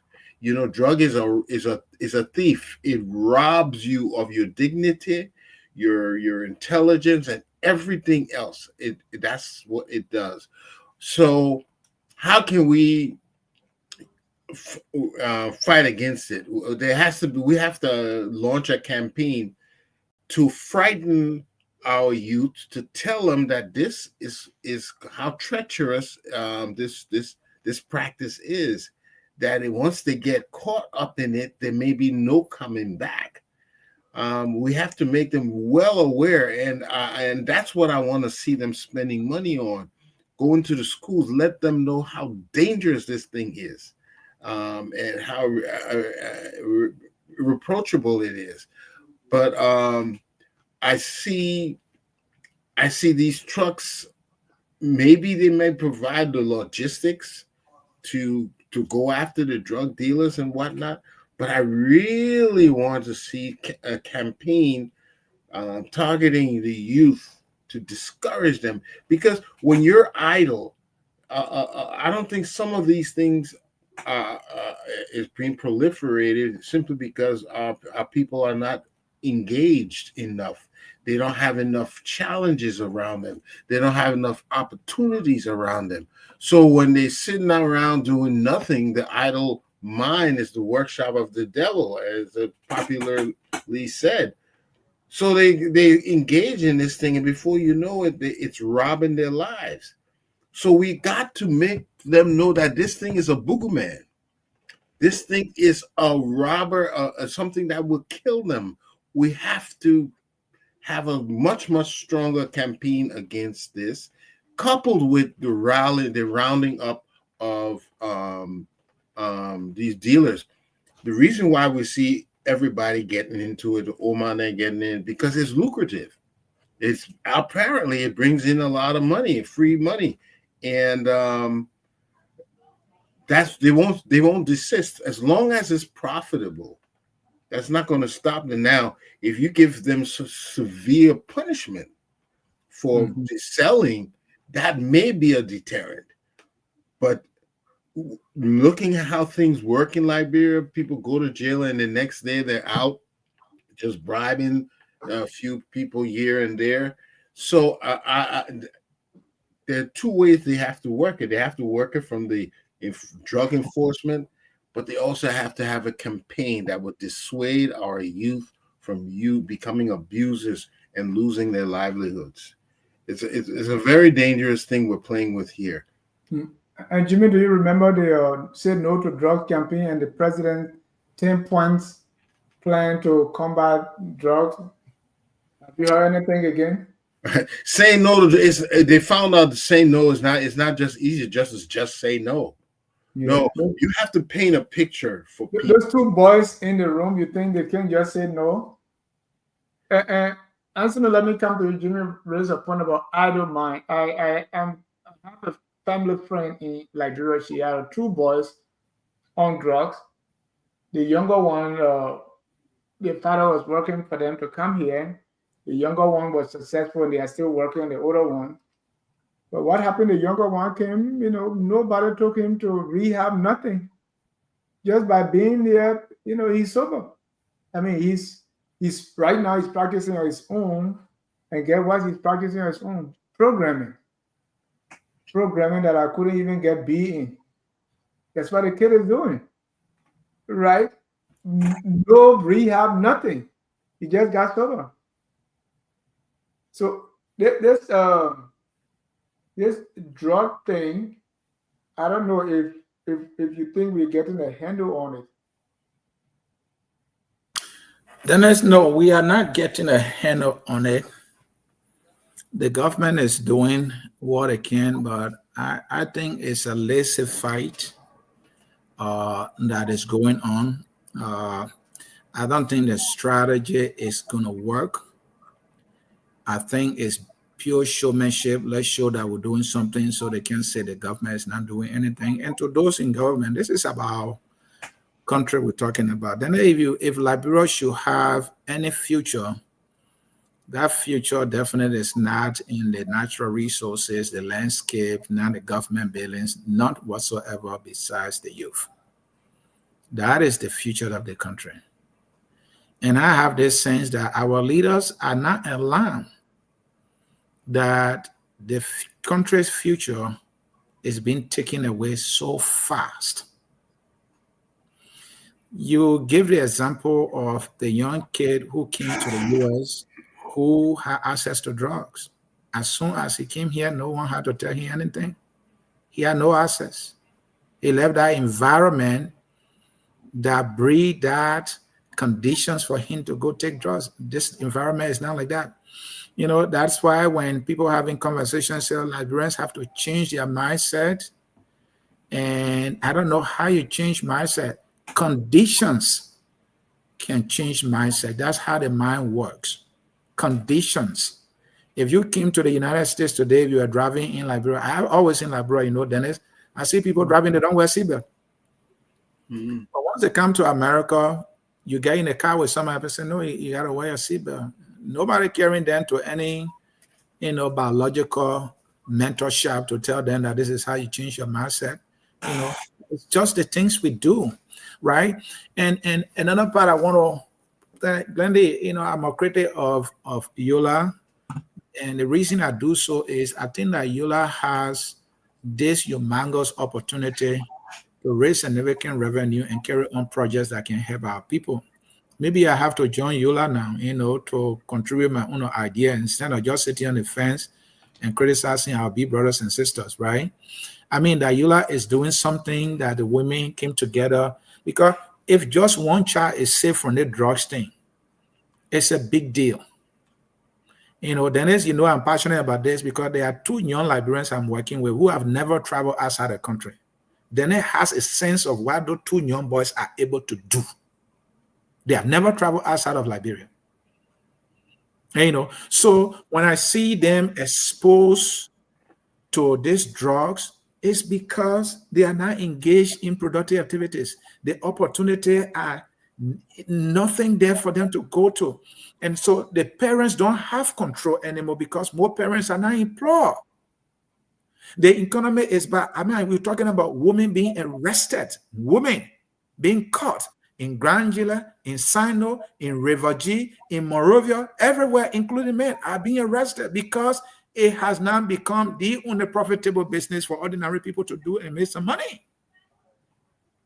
So this fight here has to be a national fight. Now, say no to drugs. The campaign was organized by advocates against drugs. The government saw that as a threat that the people were coming there to shame the government. So the government went and infiltrated it and killed the significance of the thing. And all they did, we all saw the president. The president told, they said no to drug t-shirt and put it on his chest like that, how he took picture like this. The president who took drug tests, who gave a 10-point plan, he could not wear the t-shirt that said no drug. That symbolism, he couldn't exemplify it. I mean, he was too good to wear that t-shirt. He could only got to put it on his cell like this. I think that was not a good display by the president. And so to sum it all, then this is a serious problem. Giving the cars to the DEA people to have the logistics they need to go from the community to community to arrest the drugs, confiscate them, and burn them. Yes, we need that. But the people who are being captured by these drugs, where are we taking them? I know DeLong has a center. I understand. I know the president was there, something like that. You know, how much money are we putting in the budget in the first place? Are we working along with existing rehabilitation centers? All right. Are we giving them the resources they need so that they can take in these young people and rehabilitate them? Are we doing that enough? I'm saying no. You know, very little is being done, and the very little now is being amplified for the government to be seen as doing something. The first thing when the president launched the voluntary drug tax, I'm not sure any of his officials follow. And you know, and so it is taking away the future of the country. And you know, and we got to take it serious, and we can't overlook that, or else we'll not have a future in our country. Yeah, thank you. Talking about Glenda, I saw in your face, and this is from my 35 years of teaching, that you disagree with Anthony on some points. Say it. No, she agreed with me. No, I didn't. I wanted to just say to him that I used to be a very staunch critic of Yola. because I felt that they were doing nothing. And I don't know how I happened to somebody added me into the EULA Women Empowerment Committee chat. And this is chaired by Daba Toze. And I tell you, this leader is phenomenal. And there are some things that they're doing that if I am sold to the EULA Women Empowerment Committee, I think Liberians will be happy when they see what the women are doing. We are under the umbrella of EULA, but there are some things that we started doing, especially this first program. I also want to do an open invitation. If you all don't have a show tomorrow, you can partner with me. We can host them here on I'm happy to be the communications person. We can host them here tomorrow for an interview because I'm interviewing them tomorrow at 8 o'clock. I don't mind us doing it here on Focus. So just let me know if you want to do it. I'll communicate that with the team, and so that you get to interview and get to hear what the program is going to be about on Friday. So let me know, Dennis, please. This one, I'm counting on it. You're trying to put the best in the business on blast? Yes, I got the two best in the business here, so why not ask? All right. We'll discuss that offline. That's a worthy cause. Anything we can do to help, we will do. And talking about idleness, there's a school, I think they said Gannett. And, it's a good school. They're doing computer. I mean, I checked the courses they are doing, the programs they are offering. I mean, Jimmy, they have monitoring, evaluation, project management, some 3 weeks, some 3 days, some 1 month. I think the longer was 6 months. When I counted all the different courses that you can go there and pick and major in, they were like 50 to 70, right? Even though it's private. And I'm saying to myself, man, I mean, how can you teach all this? How many teachers you have? Or to what extent, and it comes back to Anthony, you talk about the money that is put in, What's about putting in money to MVTC and those vocational things that when people do, they can easily get some form of work to do. Yeah. Almost all of people here building houses, plumbing, all those things. You are teaching project management, monitoring, evaluation. You are to monitor, most of the NGO projects. That's what you're going to monitor. Where are they? And the government can approach these things from different perspectives. One of it being putting money into MVTC, vocational program, things that when it's based on the needs that we have, what are the things that we are doing? The place is flooding. Agriculture, we need food. Can we have schools that teach these things that can absorb a lot of these people so that when you graduate, nobody has to give you a job. We can give you land to go and plant. Or, somebody give you 2 piglets. Or that way they can get to do something quickly. But you're doing a project management. What project you going to manage in Liberia for 3 weeks? I've been trying to get my PMP. I can't get it. Well, I can tell you, if you want a PMP, it's only if you want to do work with the government. You just need to understand project management. That's enough. I've been managing projects for the past 15 years. Yeah, there you go. But the government likes that. The government loves to see that PMP. Yeah, they love to see that. Yeah. So but we are out of time. Let's wrap it up. As I see you're closing, we go to Glendy and Jimmy will manage. Yeah, Dennis, we discussed a lot of things, but I will close on 2. The last one about the and our viewers love us to talk solution at the end. Yeah. So don't forget with the way forward. Yeah, so the way forward on 2 issues, only because of time. You've been taken away from us. The future of the country is being stolen from us by drugs. Vocational education after rehabilitation is the way to go. The last time MVTC were having a graduation party, they said the souvenir program, it was not even there. So the students, while they were dressed in their uniform, had to protest. There was not a program to guide the graduation. So this is house here, and that is why I continue to advocate that, look, I want President Bouaka, the whole government to put out 3 years moratorium on traveling. They should not leave the country. The money that's already used to travel, let them put that money in there to fight the drugs and to give the children these employable skills so that they can be able to do some things for themselves. The last thing I close on is the ANC. The ANC story is a difficult one. Mr. Cummings is a great Liberian. He is highly qualified. And I believe that when he becomes president, he can make some great decisions. He will be able to attract investors to come to Liberia because that's the language he speaks. And so I think sometimes that though the struggling that Mr. Cummings is struggling is part of the political party, ANC has not been able to find a way to communicate better. It's most so to the Liberian people. Our people love crooks. They love thieves. They love terrible people. Look at the leaders in the country that they run behind that they want to die for. Look at very good people. I mean, Tiawan Gonglo is the one I always make an example of. How many Peking does Tiawan Gonglo have compared to President Weah and President Bouaka? And and then the Ministry of Information people, the guy who said Mr. Cummings is dwarf. If you put Mr. Cummings and President Bouaka standing somewhere, Mr. Cummings is a little taller than President Bouaka. So what would he say to President Bouaka? That is what I'm not even giving that thing credence to talk about it.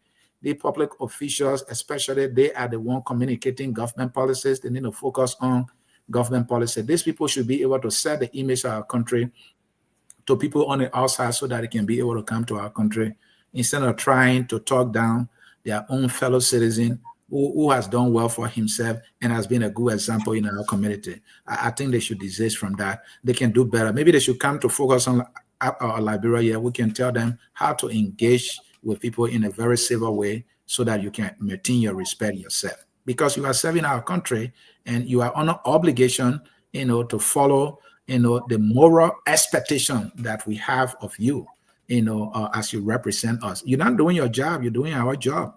I mean, it's sad that I'm not president. They'll be fired. I rest my case. Yeah. There was a thing I saw where the Chief Justice, he said, Papa, you have your son employer that's against the code of conduct. He argued, and he didn't win, right? Yeah. Or resigned. His son resigned. His son resigned. But should that be the end of the story?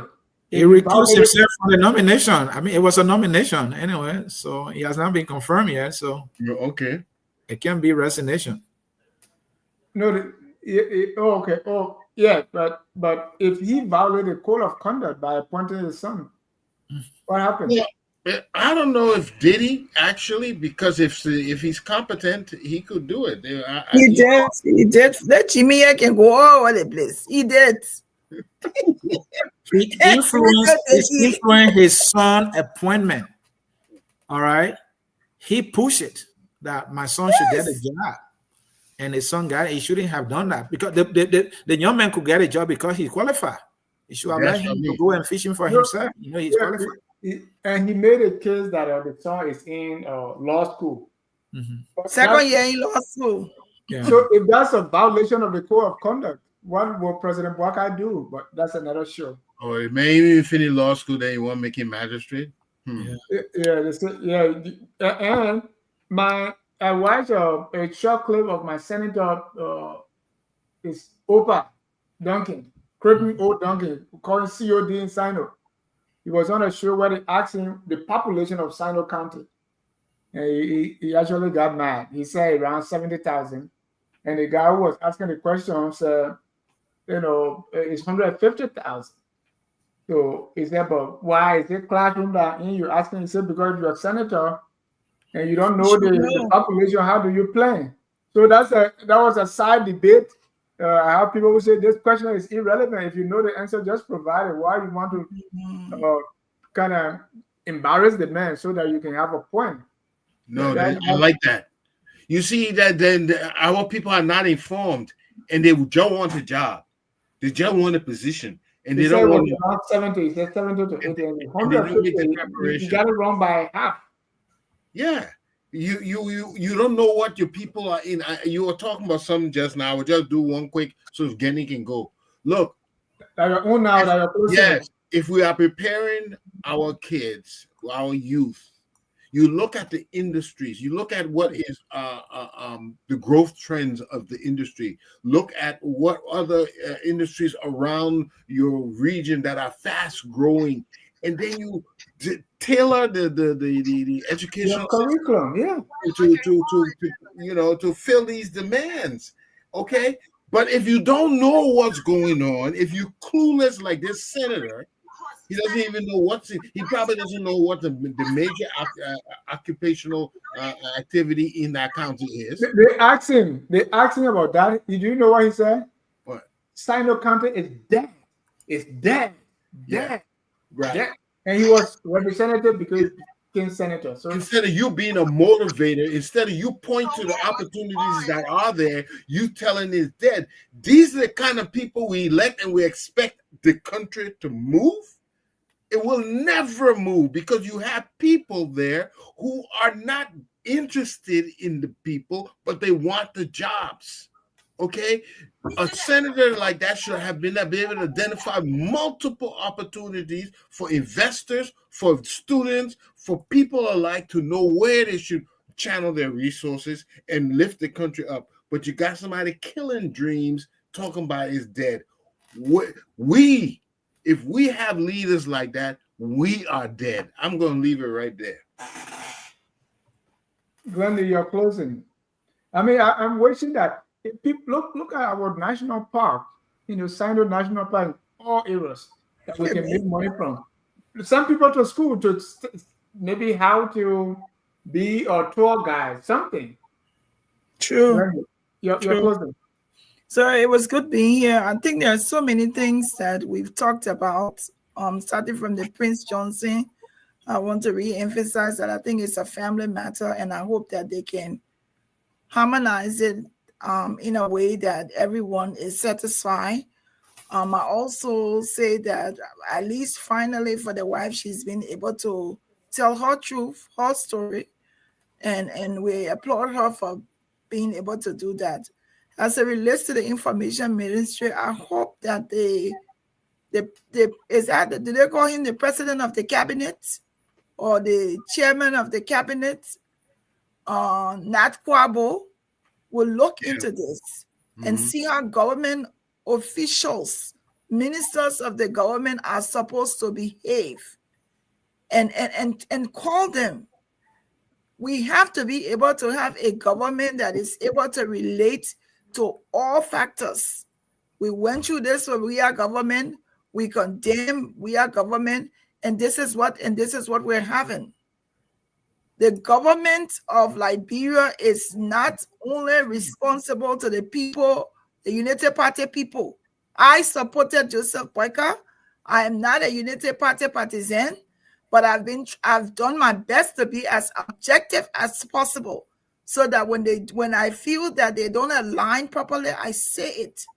And I think what Daniel Sano did today in his description of a political leader, an opponent political leader, was wrong. And I stand by that. And I think Nat Kwabo needs to look at this so that his ministers can represent the government in a way that all of us will be proud of. What else? We all want a better Liberia. And Liberia will not become better just by itself. Huh? Say that? Why not Kwabo? Why the president? Why not President? Well, it could be Nat Kwabo. I'm saying Nat Kwabo because he's the head of the cabinet ministers. So of course, President Boyka, this is his opponent.